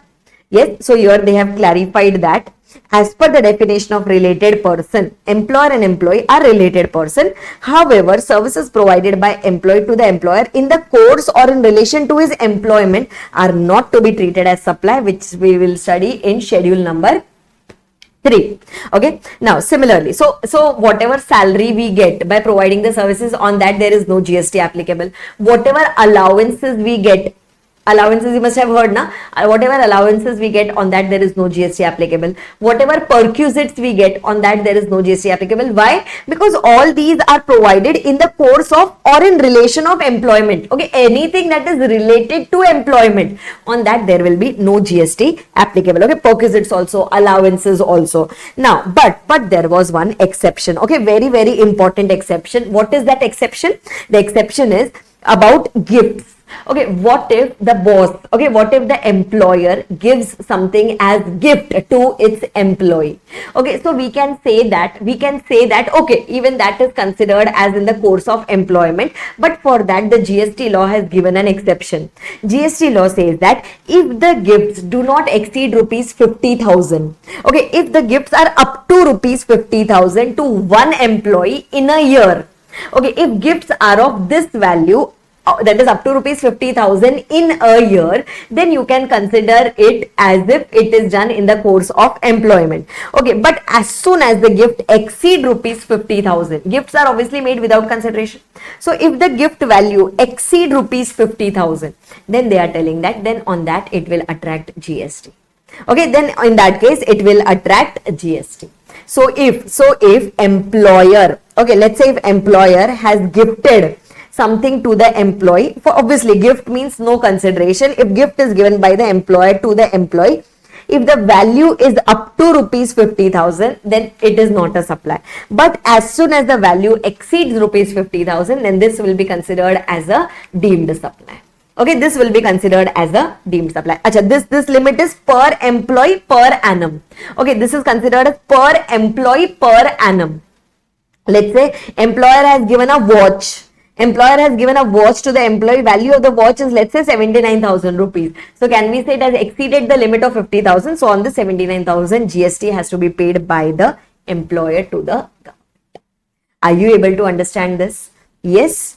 Okay. So please remember this exception about gifts. Otherwise, anything between employer and employee in the course of employment is not a supply, subject to gifts. Gifts exceeding 50,000 will be considered as a supply. Acha, what if there is any transaction between employer and employee not in the course of employment? What if there is any transaction between employer and employee not in the course of employment? If it is not in the course of employment, means there is no employer-employee relationship, then they will be considered as two separate persons. Okay, then they will be considered as two separate persons, and normally the transaction will be considered as a supply. Okay, let's say employee is having a property which the employee has given on rent to the employer. That is not done in the course of employment. So on that, normal GST will be applicable.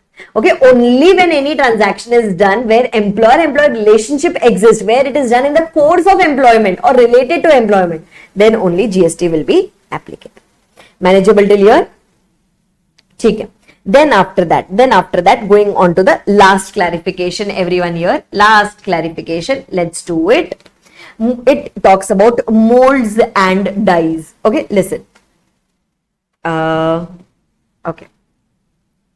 Let's take the example of a manufacturing company. Okay, or let's take the example of a mobile company. Let's say, for example, Nokia. Okay, let's say, for example, Nokia. Okay, Nokia wants to manufacture some mobile phones. Okay, it wants to manufacture the mobile phones. And what does Nokia do is, Nokia is not doing the full manufacturing on its own. It is outsourcing some part of its manufacturing. Okay, let's say the battery. Okay, the battery of the phone, Nokia company goes to a component manufacturer. Okay, one component manufacturer. Nokia company goes and approaches a company called as X Limited, who is the component manufacturer, and Nokia company tells to this X Limited, can you please make the battery for my mobile phone? So this component manufacturer says, okay, no problem, I will make the battery for your phone. But for that, the component manufacturer says that I need some molds and dies for manufacturing. Okay, I need some molds and dies for manufacturing. Means I need to know what size of battery should I prepare, what should be the shape of the battery, should it be square, should it be rectangle. So I need some molds and dies for making the battery. So Nokia says that don't worry, I will provide you the molds and dies for manufacturing the battery. Okay, so now here this molds and dies was provided by Nokia to component manufacturer for free. Okay, this it provided it for free so that component manufacturer can further start the manufacturing of that batteries as per the size of the molds and dies. So now the question that arose here was, okay, to Nokia we are going to call this as the original equipment manufacturer. Okay, Nokia we will call it as what? Original equipment manufacturer. Okay, so OEM is providing some molds and dies to the CM, component manufacturer. OEM is providing some molds and dies to the component manufacturer, and that too for free. Means component manufacturer is not required to pay anything for that. So now here the question that arises here is, OEM is provided it in the course or furtherance of business. Okay, because this is done in the course or furtherance of business. Na? So now the question that arises here is it a supply? Is this transaction a supply? So we will start from section number 71A. Yes, we'll start thinking from section number 71A. For section number 71A, consideration was mandatory. Here there is no consideration. Forget about it. Okay, 71AA is not applicable because that was applicable for clubs and all those things. That is also over. 71B was talking about importation of services. Here there is no importation of service. 71C talks about zero consideration. Now, para 1 was talking about permanent transfer or disposal of assets. Para number 2 was talking about supply of goods or services between related persons or distinct person or establishment of distinct persons. But can we say here OEM and CM are two different persons altogether? They are not related and distinct, etc. So can we say they are unrelated? And so can we say we are not fitting in any of the provisions? So this transaction is not considered as what? This transaction is not considered as a supply. Why this is not considered as a supply? Because they are not related persons. Are you able to understand? Because they are not related and there is no consideration also involved. So this transaction is not, because we are not falling under any of the section. So the transaction cannot be considered as a supply. Manageable till here, understandable till here? Yes. Okay. That was given here, molds and dies. Okay. If you want to write down this example, please write it down.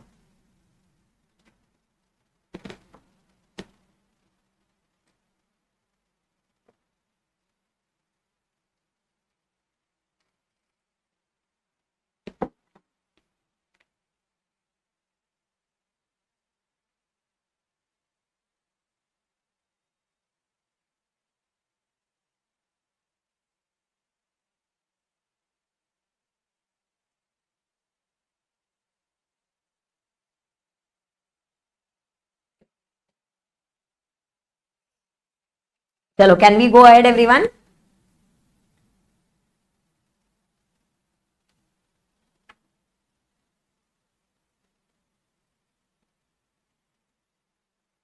Yes, chalo.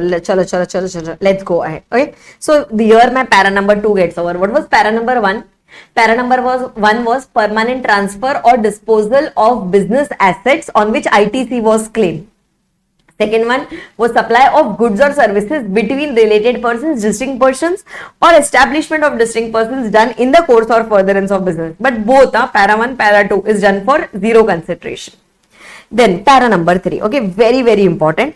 Para number 3 is applicable only for goods. Okay, it is not applicable for services. It is applicable only for goods. Please remember that. Okay, now listen. Here.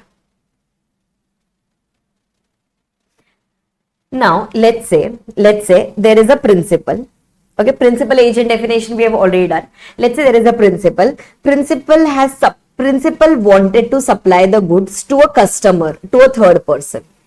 Okay, and principal is supplying the goods to the third person through an agent in between. Possible, na? Agent helped us in finding the customer. So principal wanted to supply the goods to the customer, but that was done through an agent. Okay, now here,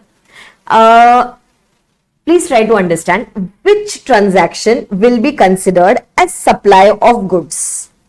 Okay, which transaction will be considered as supply of goods? Like principal to agent will be considered as supply of goods, or agent to customer will be considered as supply of goods, or principal to customer will be considered as supply of goods. Okay, so that depends on the fact that how is the invoice made. Okay, that depends on the fact that how is the invoice made. Okay, invoice made. So now if principal is directly giving the invoice in the name of the customer. Okay, if the invoicing is directly done by principal to the customer, then in that case it will be considered as supply of goods between principal to customer. That is not a problem. Okay, but what if invoice is done in the name of the agent? Means what? Means when agent gave the goods to the customer, agent gave his invoice. His invoice means as if agent has sold the goods to the customer. As if agent has sold the goods to the customer. So then in that case, can we say it is this transaction itself was considered as a supply of goods? If agent has given the invoice in his name, not in the principal's name, but in his own name, then can we say this will be considered as supply of goods? This will be considered as actual supply of goods. Yes, and now even this will be considered as deemed supply of goods. Means it will be considered as if first principal sold it to agent and then agent sold it to the customer. Okay, but the entire interpretation depends on what? Entire interpretation depends on the fact that how was the invoice made. If invoice was directly given in the name of the principal, then to boss here there is no supply of goods happening. Okay, but if the invoice is given in the name of agent, then actual supply is agent to customer and deemed supply as per para number 3 is this, that is principal to agent. Manageable till here? Yes. Similarly, vice versa. Let's say there is a supplier. Okay, third party. Let's say there is a supplier who wanted to supply the goods to the principal. So basically, principal wanted to purchase some goods. But the principal was purchasing these goods through an agent. Means principal was not directly able to find this supplier. So he asked his agent to find out some supplier. So now what is going to happen here? Supplier is going to supply the goods through the agent to the principal. Okay, now again, if the supplier is issuing the name in the invoice in the name of the principal, then so no problem. Then this will be directly considered as a supply of goods between supplier to the principal. But what if supplier issues an invoice in the name of the agent? Then in that case, can we say this will be considered as an actual supply? Supplier to agent will be considered as an actual supply. Yes or no? This will be considered as an actual supply. And then agent will also have to issue then this transaction. Okay, then this transaction, because now the goods are in the name of the agent, then even this transaction will be considered as a deemed supply as per para number 3. Are you able to understand this? Yes. So see how it is written here. If principal supplies the goods, okay, listen here. If principal supplies the goods, okay, to the third person through the agent, and invoice is in the name of the agent. That is, agent has given the invoice to the third party in his name. Then in that case, the earlier transaction between principal and agent, okay, only the transaction between P and A will be considered as a deemed supply. This one will be anyway considered as an actual supply, but even this will be considered as a deemed supply. And vice versa, when we are purchasing the goods from a third person through an agent, and here if the invoice was in the name of the agent, then even this transaction, that is principal to agent transaction, here also principal to agent, here also principal to agent, this will be considered as a deemed supply. Are you able to understand this? Yes. and this is applicable only for goods. Acha, ma'am, now here actually there was no supply between principal to agent. Actually there was no supply between agent to principal. So at what value this transaction will be done? So again that we will study later in the value of supply chapter in the valuation rules. Understanding this, everyone? Yes. Okay. Okay. And the last one. Now going on to the last one, that is para number 4. Okay, para number 4 talks about what? Para number 4 talks about importation of services. Do you recollect we studied about importation of services somewhere? Where did we study? Importation of services just now we studied in section number 7.1b. What was the provision there? What were the conditions there? Importation of services should be there for some consideration. Consideration was mandatory whether or not in the course or furtherance of business. Okay, but because we are studying this importation of services in schedule number 1, means can we say here the consideration is 0? Yes. So see, importation of services by a person from a related person or from any of his establishment outside India. So here we are not importing from any person. We are importing only from our related person or from our other establishment which is situated outside India in the course or furtherance of business shall be treated as a supply. Okay, so let's say my related person or my other establishment. Okay, my related person or other establishment is there outside India and we are situated here in India. Okay, they are outside India and we are situated here in India and we are importing certain services from them and we are not paying any consideration. Why? Because they are my related persons only or they are my other establishment. So I am not paying any consideration. So here they are telling if this importation is done in the course or furtherance of business. Okay, if we have imported it in the course or furtherance of business, then in such a case, even if it is for 0 consideration, still it will be considered as a supply. Okay, still it will be considered as a supply. Okay, now ma'am, here if we are considering this as a supply, can we say here reverse charge mechanism will be applicable? Yes, because supplier is situated outside India, there is no GST liability on that person. So here the recipient who is in India is liable to pay the tax on the same under reverse charge mechanism. Are you able to understand this? Yes, so para number 4, let's quickly revise para number 4. Para number 4 talks about importation. Okay, only about services. Importation of services from whom? From related persons or from my other establishment which is situated outside India. Which is situated outside India for 0 consideration but in the course or furtherance of this. Okay, so see, now please don't get confused between section 7.1b and para number 4. Okay, I'll tell you the quick difference. Between section number 7.1b and para number 4 of schedule number 1. Okay, what is the difference? See, first of all, in common point in both is it is talking about importation of services. Okay, in 7.1b you are importing it. Okay, you are importing it from anyone. But here you are importing only from your related person or other establishment. Okay, here your consideration was mandatory. Here there is 0 consideration. Okay, here it can be for business or it can be for non-business, but here it has to be for the purpose of business. Are you able to understand? And in both the cases it will be considered as a supply. Manageable till here?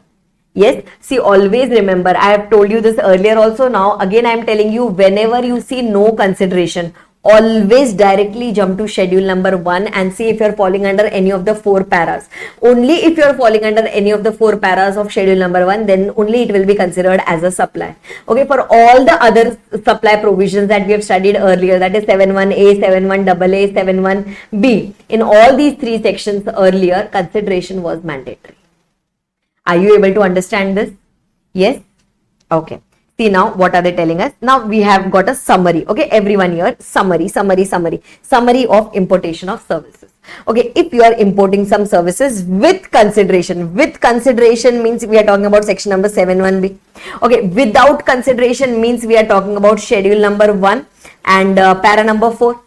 Yes, if you are importing it with consideration, whether in the course or furtherance of business or not, okay, anything, then it will be considered as a supply. Okay, now here, if you are importing it without consideration from your related persons or your distinct persons in the course or furtherance of business, then it will be considered as a supply. In other cases, it will not be considered as a supply. Manageable, simple, understandable till here. Yes, this was the full summary of your importation of. Yes, simple, manageable. Yes. Chalo. Now, two clarifications we have before we jump to the next section, everyone. Let's complete this. Let's complete this. Listen. Now see, the first clarification talks about free samples and gifts. Okay, now let's say if I am having some goods available, okay, let's say I'm dealing in these AC remotes, okay, and I want to give this as gift to someone, okay, to maybe to my customers, to my prospective customers, or I want to distribute some products as free samples, okay, just to market my product, I want to distribute this as free samples. So the question that arises is it a supply or it is not a supply? Is it a supply or it is not a supply? Okay, if I simply want to distribute this as free samples, will GST apply on this or GST is not applicable? So now again we'll go and check. First we'll start with section number 71A. 71A needs consideration, right? 71A needs consideration for it to be treated as a supply. But here there is no consideration because either I am gifting or I am providing it as free sample. So as per 71A, it is not a supply. 71AA was different, 71B was different. In 71C, now there is no consideration, so we can come to 71C and we can see. Now, in 71C, is para 1 applicable? No. It is not there is no permanent transfer or disposal of business asset. Okay. Then, is it para number 2? Am I supplying it to related persons, distinct persons? No. I am giving it to general public, general customer. Okay. Para number 3, is there any principal agent relationship? No. 71D, is there any importation of services? No. So I am not falling under any of the provisions of section number 7.1. If I am not falling under any of the provisions of section number 7, then this transaction cannot be considered as a supply. Right? Because you are providing it to unrelated persons and that too for zero consideration. So there is this transaction cannot be considered as a supply. Okay, then similarly for buy one get one free offer. Okay, buy one get one free offer. Now let's say, what if I come up with an offer that along with this AC remote, okay, along with this, like if you buy one AC remote, you pay for one and you get two AC remotes. Okay, let's say the normal price is 1000 rupees for one AC remote, but I say that if you buy one AC remote, you will get one more free. So basically for 1000 rupees, now I am going to give two AC remotes. Now I am going to give two AC remotes. So now, am I giving AC remotes for free or am I giving it at discounted price? Okay, see, nothing comes free. Okay, nothing is going here as free. Here basically we have just slashed the prices to 50%. So here they are considering, here they are telling that this will be considered as a supply, but the value of supply for both the remotes taken together will be rupees 1000. So your GST will be applicable on 1000. Okay, because there is some value involved now, because there is some value involved, be it 500 or be it 1000, there is some value involved. So on that value, GST will be applicable. Yes, it is not totally free. There is some value for that. Yes. Okay, it's done. This is over. Right? Can we go ahead, everyone? Can we go ahead? Yes. So with this, my first part that is transactions which are considered as supply, that is done. Yes, this was the most important part and the biggest part of the chapter, that is this. The supply includes 7.1A we have done, 7.1AA we have done, 7.1B we are done, and 7.1C read with schedule number 1. This is completed. Okay, next we will do the negative list and we will do the classification between goods and services. Okay, so let's continue ahead with the next section, that is section number 7.1A, schedule number 2. Yes, we just now completed our schedule number 1 where we discussed about those transactions where there was no consideration involved, still it was considered as a deemed supply. Now going on to the next one, that is section number 7.1A, read with schedule number 2. Okay, so section number 7.1A basically talks, it says that whatever transactions they have listed below in the table, okay, all these transactions they are telling that it is a supply. Means here we don't have to apply that whether it is a supply or not. Okay, all we have to do is we just have to do the classification whether it is considered as supply of goods or whether it is considered as supply of services. That is what we are required to do here. Okay, for section under section number 7(1)(a). Okay, so activities or transactions to be treated as supply of goods or services. So basically here only classification is required to be done. Yes. Okay. Now listen. Now they have given us many transactions are given here. So, and from those transactions we need to identify. Okay. From those transactions we need to identify that whether it is goods or services. Can we start with it quickly, everyone? Yes. Now see, first one, para number 1. Acha, para numbers are not to be remembered. Just one para. This para number 5 I will tell you to remember. Apart from that, other numbers, even if you don't remember, that is absolutely all right. Okay, see the first transaction. Now, if there is any transfer in title of goods, okay, this is very logical. Transfer in title of goods. Let's say this particular AC remote is there and I'm transferring the title. So, this will be considered as supply of goods. Okay, because it is a movable property and I'm transferring the title to you because it is goods. Okay, then any transfer of right in goods. Right in goods means I'm just giving you the right. I'm not giving the title to you. I'm just giving you the right that maybe you can use it. Okay, and that too without transfer of title. So I'm just giving it to use. Okay, so it will be considered as services. Okay, similarly, have you heard about hire purchase transactions? Yes, what happens in case of hire purchase? Let's say I'm purchasing some particular product. I am allowed to make the payment in installment, but then ownership gets transferred to me at a later stage. Do you recollect? Only when you pay the last installment, at that time the ownership gets transferred to you. Right? So even if the ownership gets transferred to you later, doesn't matter, it will still be considered as supply of goods. So when someone is supplying me some goods on hire purchase, even that will be considered as supply of goods, irrespective of the fact that whether the possession is available now or the possession is available at a later date. Yes, so it will be considered as supply of goods. Best example of this.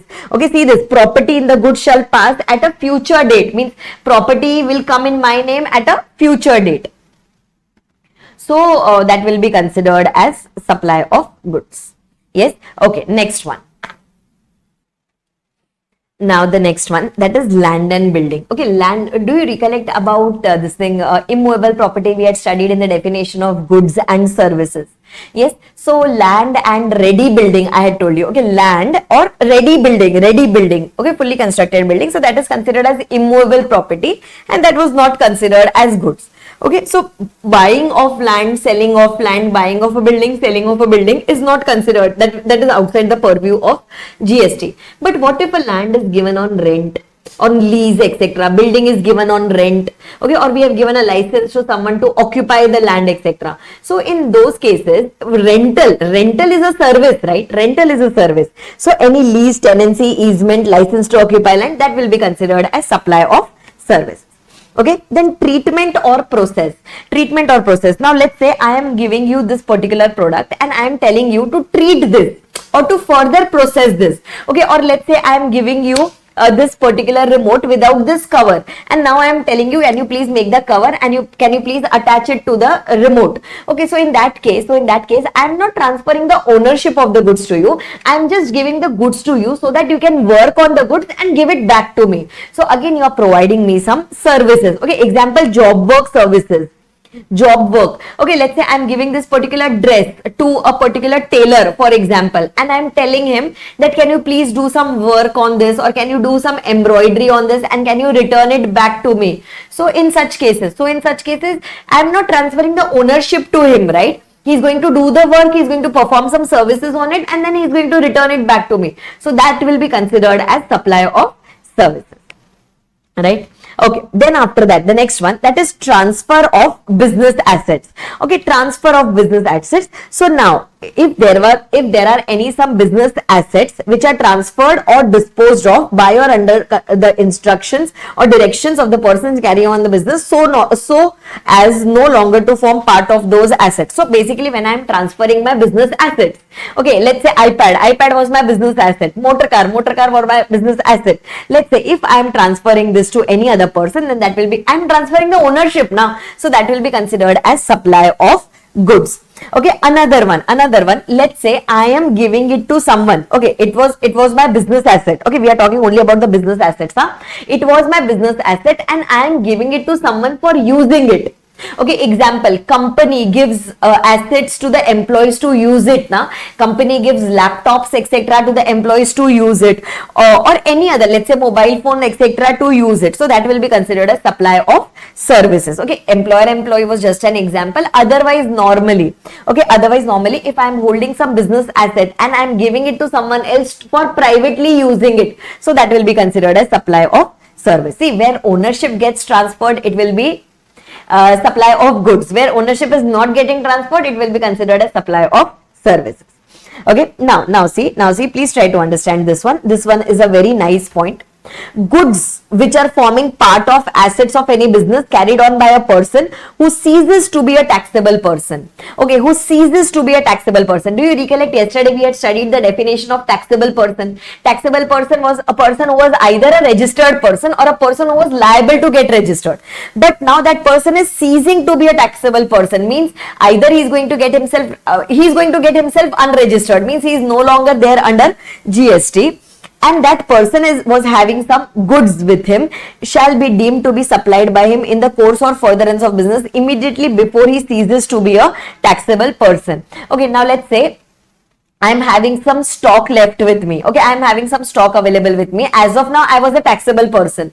Okay, but now from let's say from the next year onwards, I am ceasing to be a taxable person. That is, my threshold limit has fallen, my turnover has fallen down the threshold limit, etc. So in such cases, this will be considered. Okay, this will be considered as if the day when I am exiting from GST. Okay, see, as on today, I was a taxable person. Okay, from tomorrow onwards, I am going to become a non-taxable person. So, whatever stock you have here, that will be deemed to have been supplied as if you have supplied it. We will study more about it when we do ITC section number 18, ITC chapter section number 18. But as soon as you are exiting from your GST, then whatever goods you had, that will be deemed to be supplied by him in the course or furtherance of business. Means when you are exiting GST, at that time you will have to pay the tax on the stock. Okay, what is the logic behind it? See, when you had purchased this stock, at that time you would have taken ITC now. So now when you are exiting the GST regime, then at that time you will have to pay the tax on your goods which are forming part of the stock. Okay, and that will be considered as supply of goods. I am not getting into more detail of it because we will study it separately when we do section number 18. Okay, exception. When will it not be considered as a supply? When the business is transferred as a going concern. Okay, because we will study ahead in exemptions chapter that whenever we are transferring our entity as a going concern, it is totally exempted from GST. So when you are transferring it as a going concern, means as it is, you are transferring your business to someone else. Or when the business is continued, that it is carried on by the personal representative of that taxable person. Means if the business is continued, then anyway when you are going to sell the stock, you will pay the GST on that. Okay, or when you are transferring the business as a going concern, anyway the new person is going to pay the GST on that. So at that time it will not be considered as a supply, and that time it will not be considered as supply of goods. Yes. Okay, then after that, para number 5 is very, very important. Before we do para number 5, let's complete para number 6. Okay, small point, then we'll be left only with para number 5.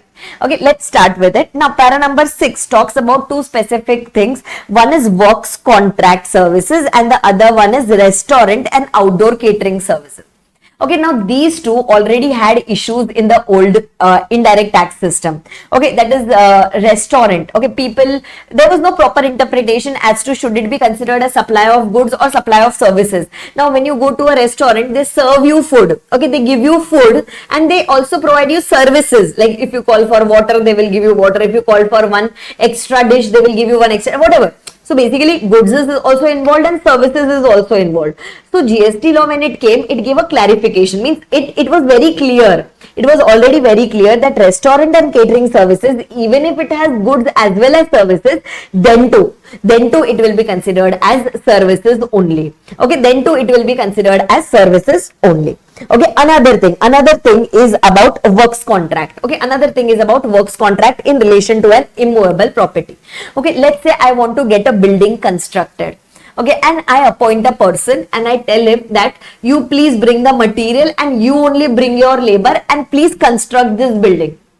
Are you understanding this? Oh, see, when I say only construction services means the other person is going to provide me only construction services, only the labor services. But when I say works contract is always a combination of goods as well as services, and in GST works contract means only in relation to an immovable property. So let's say I want to construct my house. Okay, let's say I want to construct a house. So what I can do is I can go to a works contractor and I will tell him, you only bring the material, like whatever sand, cement, etc., whatever is required, you only bring that, and plus you only bring your labor and you take full lump sum money from me. So that person is providing me works contract services, and works contract, even if it has goods as well as services, still it is considered as supply of services only. Okay, no need to do the bifurcation, how much proportion of goods is there and how much proportion of services is there, but under GST it is simply considered as supply of service. Yes, okay, chalo. Now going ahead to para number 5. Okay, para number 5 of schedule number 2 is to be remembered. Okay, that is to be remembered. Let's understand this. Now there are 6 points totally in this para number 5. Let's start with the first one. So first one, they are telling renting of immovable property. Okay, there is an immovable property which is given on rent. If immovable property, see, leasing of land we have already studied in one of the points earlier. That was considered a supply of services because there was no transfer of ownership there. Okay, similarly, if I have given an immovable property on rent, then even that will be considered as what? Even that will be considered as supply of services because there will be no transfer of ownership there. Okay, including something called as tenancy premium. Okay, now along with renting of immovable property, tenancy premium also goes hand in hand. Now ma'am, what do you mean by tenancy premium? Okay, what do you mean by tenancy premium? Now let's say, for example, there is a particular owner of an immovable property. Owner has given the property. Okay, owner has given the property to a tenant called as Mr. X. Okay, owner has given the property on rent. Okay, to Mr. X, for which Mr. X is required to pay the rents. Okay, he is going to pay the rent on that particular property. Now, this service is called as what? Can we say this is called as renting service, and this is considered as supply of services. See, as of now, we are just studying that whether it is goods or whether it is services. Okay, we are not yet further describing that whether GST will be applicable or GST will not be applicable. Okay. So this will be considered as supply of services. At least this will be considered as services. Okay. Now listen. Now let me tell you about tenancy premium. Okay. Now when there is a possibility. Okay, there is a possibility that when this tenant vacates the property. Okay, when this tenant vacates the property and there is a new tenant coming. There is a new tenant. Let's say Mr. Y who is coming here. So there are two possibilities here. First possibility is the outgoing tenant. Okay, the outgoing tenant can charge something called as tenancy premium from the new tenant. Okay, outgoing tenant can charge some amount called as tenancy premium from the new tenant. See, rental transaction is always between the owner and the tenant. Okay, we are not talking about rentals now. We are talking about the tenancy premium. So here, the outgoing tenant can charge something from the new tenant in the name of tenancy premium. Okay, just to vacate the property, just to vacate that particular property, he can charge something called as tenancy premium. This was first possibility. Second possibility is the owner can also charge. The owner of the property along with the rent. Rent is a separate thing. Along with the rent, he can also charge something called as tenancy premium from the new tenant. Are you understanding this? Okay. Now, please remember, see, rent is having a different effect. Rent is considered as supply of services. Now, tenancy premium is also given the same effect. Okay, tenancy premium. If let's say old tenant is charging from the new tenant or owner is charging from the new tenant, then also it will be considered as supply of services only. So whatever is the impact of rent, same is going to be the impact of tenancy premium. Also, that will also be considered as services. Yes, so whenever the tenancy premium is charged by outgoing tenant, okay, outgoing tenant, the old tenant, then that is always taxable. Okay, GST is applicable. We are studying the interpretation here itself. Okay, GST will be applicable and it will be considered as supply of services. Okay, and another thing, when owner charges it, okay, I told you, na, second possibility, owner can also charge it from the new tenant. When owner charges it, at that time also it is always taxable, except when it is in relation to an residential property which is used for residential purpose. Okay, means what? See, we will study this actually in the exemptions chapter. Whenever a residential property is given on rent for residential purpose, means for staying there, then it is exempted from GST. There is no GST applicable. So that is the amount that the owner is going to charge from the tenant. Okay, or can we say owner is going to charge from the new tenant, rentals he is going to charge. Let's say along with the rental, if he is charging tenancy premium also. So wherever if the rent is exempted from GST, at that time even the tenancy premium will be exempted from GST. Okay, this is a little thing, this is such a thing which we are going to study later, but as of now just remember that tenancy premium is a premium which can be charged either by the outgoing tenant from the new tenant, okay, or it can be charged by the owner from the new tenant along with the rent, and this is considered as services. Okay, this is considered as supply of services. Just like renting is a service, similarly tenancy premium is also a service. Okay, okay, this was one thing. Another point, again very important, para number 5b. Okay, para number 5b. Check what is para number 5b talking about. Para number 5b says construction of complex building, civil structure, etc., including a complex or building intended for sale to a buyer, wholly or partly, except where the entire consideration has been received after the issuance of completion certificate, where required by the competent authority, or after its first occupation, whichever is earlier. Okay, now listen, let me simplify this for you. First of all, only construction services. Okay, construction of a complex, construction of a building, construction of a civil structure, etc. Okay, now let's say I want to get a building constructed and I have appointed you and I am telling you material I will get. Okay, material I will get. You just have to do the construction. So can we say this is not a works contract services which we just now discussed? Yes, can we say this is pure construction services? So it will be considered as supply of services. Okay, that is one thing. Okay, that is one thing. Another point is a complex or a building which is intended for sale to a buyer. Means you are selling a building or you are selling a flat, because here we are writing wholly or partly. Means either selling of entire building or selling of part of the building. Means maybe one or two flats, etc., to a buyer. Now listen, please try to understand. Can we say selling of building can be considered as an immovable property? Selling of building can be considered as an immovable property. So now please try to understand this. Okay, please try to understand this. Whenever there is a sale of a flat, house, building, complex, whatever. Okay, I am taking just an example of a flat. When a flat is sold by a builder, okay, flat is sold by a builder to a customer. Okay, there are two possibilities in this. Either this will be considered as an immovable property. Okay, either this will be considered as an immovable property or this will be considered as construction services. Ma'am, why? How? What are you trying to say? So listen, please. Let's say there is a builder who is selling a flat to a customer for, let's say, for 1 crore rupee. Okay, one flat is there which is selling for 1 crore rupee. Now, out of this 1 crore, okay, now listen to the dates. Okay, listen to the dates. Now, let's say the booking of the flat was done on 1st Jan 2025. Okay, booking was done, means this customer has just booked the flat on 1st Jan 2025. Okay, then first installment was paid on same day, 1st Jan 2025.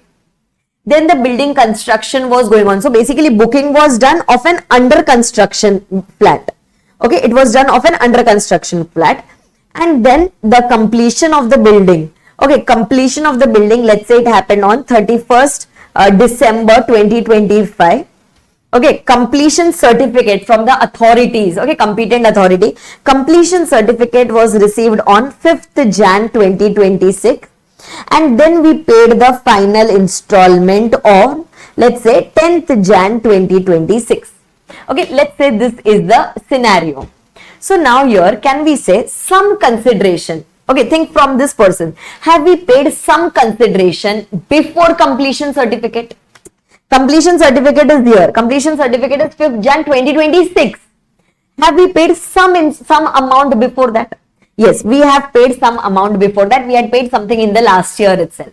So here it will be considered, that we are buying an under construction property. If we have paid some amount before completion certificate, means till that time the building was not completed, means we paid for an under construction building. So this comes under para number 5B, and this will be considered as supply of services. Okay, this will be considered as supply of services. So whatever is the total consideration, on that GST will be applicable. Okay, here the property will not, here the flat will not be considered as an immovable property.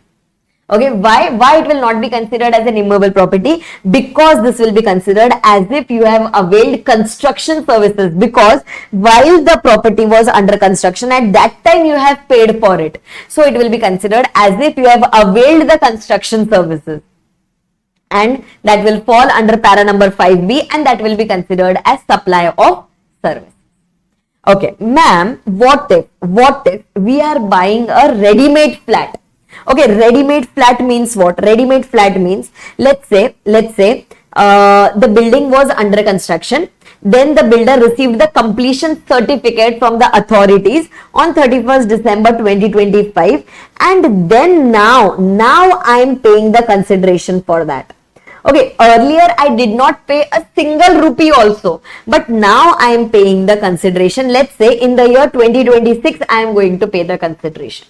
Okay, so now can we say you got involved in the picture only after the property got completed? So means here it will be considered as if you are buying what? As if you are buying an immovable property, because now the building is no more under construction. So now it will be assumed as if you are buying an immovable property, and here in case of immovable property, it is not considered as goods, and because there is no construction services, so even this will not be considered as services, and hence this is totally outside the purview of GST. Are you able to understand this? Yes. Acha. Now listen. So if, see what are they trying to tell us here? So complex or building which is sold to a buyer, okay, even that is considered as a service, except where the entire consideration, full consideration has been received only after the CC, only after the issuance of completion certificate, where it is required by the competent authority, or after its first occupation, whichever is earlier. Okay, first occupation means when someone starts to stay in that building, occupied, first occupation. Okay, now for example, see this timeline, everyone. Let's say completion certificate was received on 1st Jan 2026, and first occupation, completion certificate means certifying that the property's construction is completed. Okay, then we will give the possession to the customers, etc. So the property was first occupied on 1st Feb 2026. Now I am going and paying the consideration. Okay, now I am going and paying the consideration to the builder, saying that I want to purchase a flat, and let's say I am paying 1 crore rupees here to the builder. Can we say I am getting involved here only after completion certificate or first occupation, whichever is the earlier? Can we say out of these two, earlier is completion certificate? So can I say I am getting involved only after 1st Jan 2026? So if any consideration is paid, if entire consideration is paid after 1st Jan 2026, then it will not be considered as supply of services. Then it will be considered as if this is a immovable property sale. And if there is an immovable property sale, then no GST will be applicable. Acha, what if, let's say for example, what if completion certificate is on 1st Jan 2026 only. Okay, listen, see here. Completion certificate 1st Jan, first occupation 1st Feb 2026. I had paid some consideration here.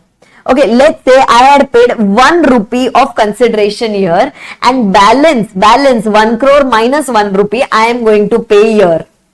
Okay, I am going to pay it after first occupation. Then what? Then this will be considered as supply of construction services. Why? Why? Because what does the point say? Point say is entire consideration should be received after. Then only it will be considered as sale of immovable property. Even if 1 rupee is received before these two events, before like earlier of these two events, then in that case on the entire 1 crore rupees, okay, on this 1 rupee plus on this balance amount, on the entire 1 crore rupee, GST will be applicable. Are you able to understand this? Yes. So see, the reason here is, see, where are you getting involved? That is important. Here I got involved. Here I got involved. Here I have got involved before the completion. So that will be considered as construction services. But once the property is ready, then I go and I purchase a flat there. Then that is not construction services. That will be considered as sale of immovable property. Are you able to understand this? Yes. Okay.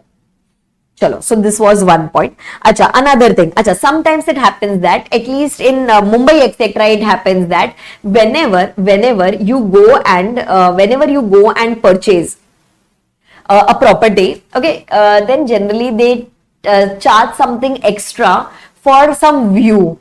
Okay, example, let's say one part of the building is sea facing and another part of the building is city facing. Okay, building etc. you will see, and another part of the building is sea view. It is giving you a very good view. So if I want to book a sea view flat, I will have to pay some extra charges. I will have to pay some location charges, preferential charges, etc. So they are telling that whatever location charges or preferential location charges that you are paying along with the main consideration of the house, that will be considered as a part of the house only. Okay, so that will be considered as a part of a house only. So whatever was the treatment of the house, same will be the treatment of these extra charges. Okay, for example, let's say the house was of 1 crore rupees and extra preferential location charges I have paid of 25 lakh rupees. Okay, if some consideration was paid before a completion certificate or first occupation, whichever is earlier, if some consideration was paid before, okay, then on the entire amount GST will be applicable. Okay, on the entire amount. Okay, but if entire consideration, okay, if entire consideration is paid here, if entire consideration is paid in the after period, then on the entire amount, okay, on the entire amount, no GST is applicable. So basically the point here is whatever is the treatment of the first 1 crore, same will be the treatment of the next 25 lakhs. Understanding this? Yes. So this is also done. Then the next one, C point is very, very simple. Temporary transfer or permitting use or permitting use or enjoyment of any intellectual property right. Okay, enjoyment of any intellectual property right. Let's say I'm giving my copyright to someone else for using it. Okay, or I'm giving my patent for someone else to use it. I'm not selling it. Okay, I'm just giving it to someone for using it. Then in that case, it will be considered as supply of services because I'm just giving it for someone to use it. Okay, next one, development, design, programming, customization, adaptation, upgradation, enhancement, implementation of IT software. Okay, now let's say I'm purchasing an IT software from someone which is specifically designed for me. Okay, means it is not sold as it is. It is specifically designed for me. Because it is specifically designed for me, it will be considered as supply of services. Okay, now let's say when we purchase any software, okay, which is common for everybody. Example, you go to the Tally website. Okay, Tally software is there, na? You go to the Tally website and you simply purchase it. So that is considered as sale of goods. That is considered as, that sale of software is considered as sale of goods. Okay, but when I go to some company and I tell that I want an application for my classes, okay, please specifically customize it for me. So that will be considered as supply of services. Okay. Okay, then after that E point is coming. Again, E point is important. Before we do E point, let's complete the F point, that is very, very small. Transfer of right to use any goods for any purpose. Transfer of right to use any goods for any purpose. Let's say I am having this goods with me, okay, and I am giving it to someone for using it. I am telling use it. That person can use it for business, that person can use it for personal purpose, doesn't matter. Am I selling these goods or giving the right to someone for use it? I'm just giving the right to someone for use it. So again, it will be considered as supply of service. Manageable till here? Yes. And now going on to the last point, E point. Check what is the E point talking about, everyone. Now see what are they telling us here. Very, very nice point, very, very important point. You get a question on this many a times. Yes. Chalo. Now see, agreeing to obligation. Okay, agreeing to some obligation, to refrain from an act, not to do an act, or to tolerate an act or situation, or to do an act. Means where you are agreeing to some obligation, or you are not doing something, and for not doing something you are getting paid. Okay, or you are tolerating an act and for that you are getting paid, or you are doing an act, for that you are getting paid. So that is considered as what? Again, that is considered as supply of services. Do you recollect yesterday when we were discussing about consideration, etc.? We were talking about this non-compete fees, etc. You will not join this company and all those things we were discussing. For that we will give you consideration. You will not do this act, for that we will give you some consideration, etc. Yes, so that is considered as what? That is considered as services. Okay, that is considered as supply of services. Okay, now then there was a circular. Okay, then there was a circular. Recently there was a circular where they had clarified a few things, and I have made a summary. I have made a summary of that circular. Please try to understand. See what are they telling. Now, if there is any breach of contract, I hope you understand breach of contract. That is, two people have entered into a contract and now one of them has violated the terms and condition. If there is a breach of contract, or if there are any penalties, okay, if there are any penalties that we are collecting, okay, like any liquidated damages, law violations, check dishonor, forfeiture of salary or bond in event of employee leaving the employment before the minimum agreed period, earnest money, penal charges by the regulated entities, banks or NBFC for loan compliance, etc. Okay, now listen, what are they trying to tell us here? Now let's say there was a contract, okay, there was a contract between me and you, for example, and one of them has breached the contract. And we had already agreed that if someone breaches the contract, the other one will have to compensate the first one. Okay, breach of contract. Okay, now the contract is no more going to be there. Okay, but there we had already agreed that if someone breaches the contract, you are going to compensate it to me. So you are giving me 5 lakh rupees as compensation just because you have breached the contract. Now there is no further transactions between us. So here they are telling on this 5 lakh rupees, okay, this 5 lakh rupees, whatever you want to call it as, liquidated damages or breach of contract charges, etc. On this 5 lakh rupee, there will be no GST. Why? Because this is not a supply. Why this is not a supply? Can we say this is merely a flow of money? Okay, there is no transaction and there is no underlying supply of goods or services happening. There is just mere flow of money happening from one person to another. So there will be no GST. This is not considered as a supply. Okay, similarly, let's say I was driving a Activa two-wheeler. Okay, and I was not wearing a helmet, for example, and the traffic police person stopped me and took 500 rupees charges from me as a fine from me because I was not wearing a helmet. So now on this 500 is GST applicable? No, there is no GST applicable. Why no GST applicable? This is not considered as a supply. Why not considered as a supply? Is there any underlying supply of goods or services between me and the traffic police person? No. Okay, so there is no question of whether it is goods or services. It is not a supply at all. Okay, similarly, let's say check dishonor. Okay, check dishonor. Many times it happens. Now, let's say you give a check in my name, okay, of 5,000 rupees as fees, and when I go and deposit it in the bank, the check has got dishonored. For any XYZ reason, the check got dishonored. So can we say the bank charges money for check dishonor? On that, is GST applicable or GST not applicable? GST is not applicable. Why? This is just in the nature of penalty. Okay, this is just in the nature of penalty. There is no underlying supply of goods or services. Is the bank supplying you any services? No. So on this again there will be no GST applicable. Similarly, when you take loan etc. from the banks, okay, when you take loan etc. from the bank, there is a loan document etc. that you need to sign. Okay, and there are some, you agree to the terms and conditions. What if you violate those terms and conditions? They will collect some charges, penal charges from you, or they will collect some penalty from you. On that penalty again there is no GST applicable because there is no underlying supply of goods or services. Are you understanding this? Yes, manageable till here. Okay, fine. Then after that, earnest money. Have you heard about earnest money? Advance money forfeited. Advance money. Let's say you were going to undertake some contract. Okay, let's say we were going to enter into a contract for which I took advance money from you.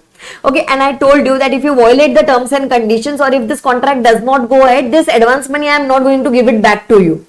Okay, and then you violated the terms and conditions. So whatever advance money I had taken from you, now I am not going to refund it back to you. Now I am not going to give it back to you. Yes, so again this is not considered as any supply. Why? What is the reason for that? Why this will not be considered as a supply? Because anyway the contract has got cancelled between us.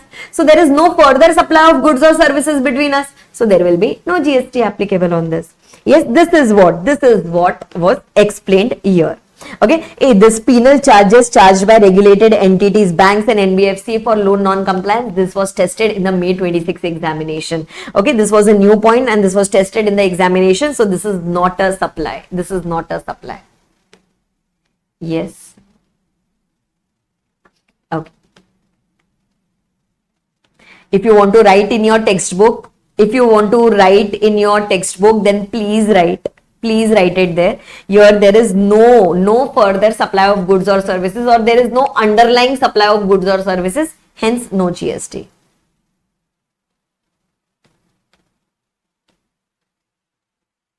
Yes. Chalo. Then after that going ahead, see the next thing that was clarified in the circular: late payment surcharge or fee or fixed minimum charges. Okay, now many times you must have seen, let's say if you get electricity bill. Okay, I'll give you 2 to 3 examples there. Listen. Let's say electricity bill is there. Okay, electricity bill. The electricity company charges it from you. Okay, let's say the electricity bill during summers, let's say it has gone to 5,000 rupees per month, for example. In the electricity bill, there is a due date by which you have to pay the bill. So there are some late payment charges of let's say 500 rupees, for example, 500 rupees that is applicable. So now the question arises here is, what about the GST on this 500 rupees? What about the GST on the late payment charges? So they are telling that this late payment depends on the effect of the main service. Okay, now let's say for example, sale of electricity. Sale of electricity is anyway exempted from GST. Okay, we will study it later. Sale of electricity is anyway exempted from GST. So even the late payment fee will be exempted because this is considered as a composite supply. Today only we'll study about section number 8, composite supply, but this is considered as a composite supply. So whatever is the effect of the main supply, whatever is the effect of the principal supply, same will be the effect of the ancillary supply. Okay, now let's say for example telephone bill. Okay, telephone bill. Let's say I have taken a postpaid connection from Vodafone. Okay, I have taken a postpaid connection and I got my telephone bill of let's say 600 rupees per month. And then there is a late payment fee of 70 rupees here. So what will be the effect of this 70? Whatever is the effect of this main, that will be the effect. So this 600 is considered a supply of service. So even this 70 will be considered as supply of service. And if this 600 is taxable, okay, if this 600 is taxable, then even this 70 will be taxable. Ma'am, why? Arey Baba, can we say there is an underlying supply happening here? Why is this late fee charged? Because there is a supply that is happening there. Okay, similarly, have you heard about minimum charges? Okay, let's say for example, have you heard about gas pipeline? Like in kitchen, either you can use cylinders, etc. Or in many cities across India, now they have started the gas pipeline through which the gas is supplied in the kitchen. There is no need to keep cylinders, etc. Okay, now what happened was, I was on a vacation for 1 month.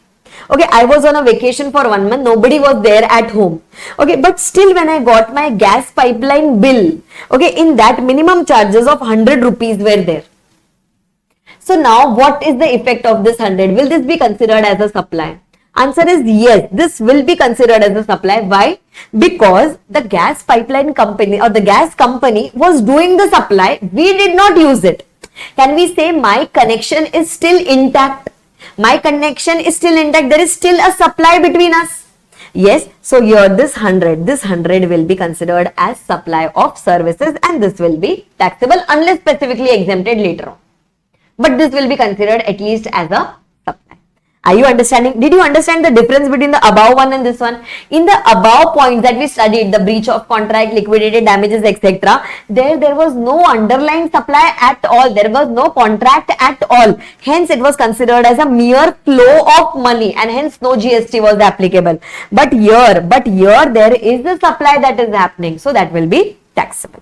Okay, and similarly one more thing was clarified, that is in case of you must have seen na, when we book railway tickets. Okay, let's say I have booked the first AC ticket or a second AC ticket or a third 3 AC ticket, and they give me the opportunity to cancel my ticket also. Okay, if you cancel these many hours before, you will receive like this much amount will be the cancellation charges, 200 rupees will be the cancellation charges.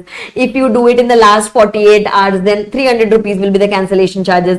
If you do it 8 hours before, then so much is the cancellation charges, etc. So here they are telling that wherever cancellation charged is charged by the service provider. Okay, example can be railway, example can be hotel bookings, example can be flight bookings, etc. Wherever they are taking some cancellation charges from you, okay, then it was clarified specifically by way of a circular that even that is considered as a facility granted by the supplier. Okay, it is considered as a facility granted by the supplier, and because it is considered as a facility granted by the supplier, it is considered as if they are tolerating an act of cancellation. Okay, if it is considered as tolerating an act of cancellation, then it will be considered as a supply. Okay, and that too it is considered as a taxable supply. Means whatever was the, here also the concept of composite supply applies, means whatever was the impact of that railway ticket, same will be the impact on the cancellation charges also. Are you understanding this? Even if in future, okay, even if in future there is no further supply of goods or services in future, okay, already you have booked the tickets, already supply was done. Now to cancel that, you are going to pay the cancellation charges. So on that GST will be applicable. Are you clear till here, everyone? Yes, this was all about my schedule number 2, section number 7(1)(a). Manageable till here? Understandable? Okay. So this is also done. So there were certain important points that you had to remember. First thing is, see, whenever there is a transfer of title, it will be considered a supply of goods. Whenever there is the right to use, it will be considered a supply of services. Okay, then if you were a taxable person earlier and now you're going to cease to be a taxable person, then whatever goods you had in your stock, okay, on that it will be considered as a deemed supply and you will have to pay the taxes, except when you have transferred it as a going concern or your representative is going to carry on the business ahead. Then tenancy premium is going to have the same effect as of rent. Okay, please remember that. Okay, then under construction building and a ready building. Under construction building will be considered as construction services, GST applicable. Okay, full ready-made building means where the entire consideration you are going to pay after the first occupation or completion certificate, whichever is earlier. So that will be considered as what? That will be considered as supply. That will be considered as sale of immovable property. So no GST will come up there. Okay, then this entire circular that we just now did, that is super duper important. Restaurant is considered as services. Works contract is also considered as service. Simple till here, everyone. Manageable till here. See, here we are just doing the theory. Once we do the question answer, it is going to be even more clearer to you and you will understand that how are we supposed to apply. Okay, how are we supposed to apply the provisions. Yes.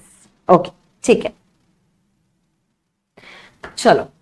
So we'll continue ahead. We'll complete this schedule number 3 and then we are left with only section number 8 and then a few circulars. Okay, chapter will be done there. Yes. If you want, you can just pause for 2 minutes and just take a break. Yes.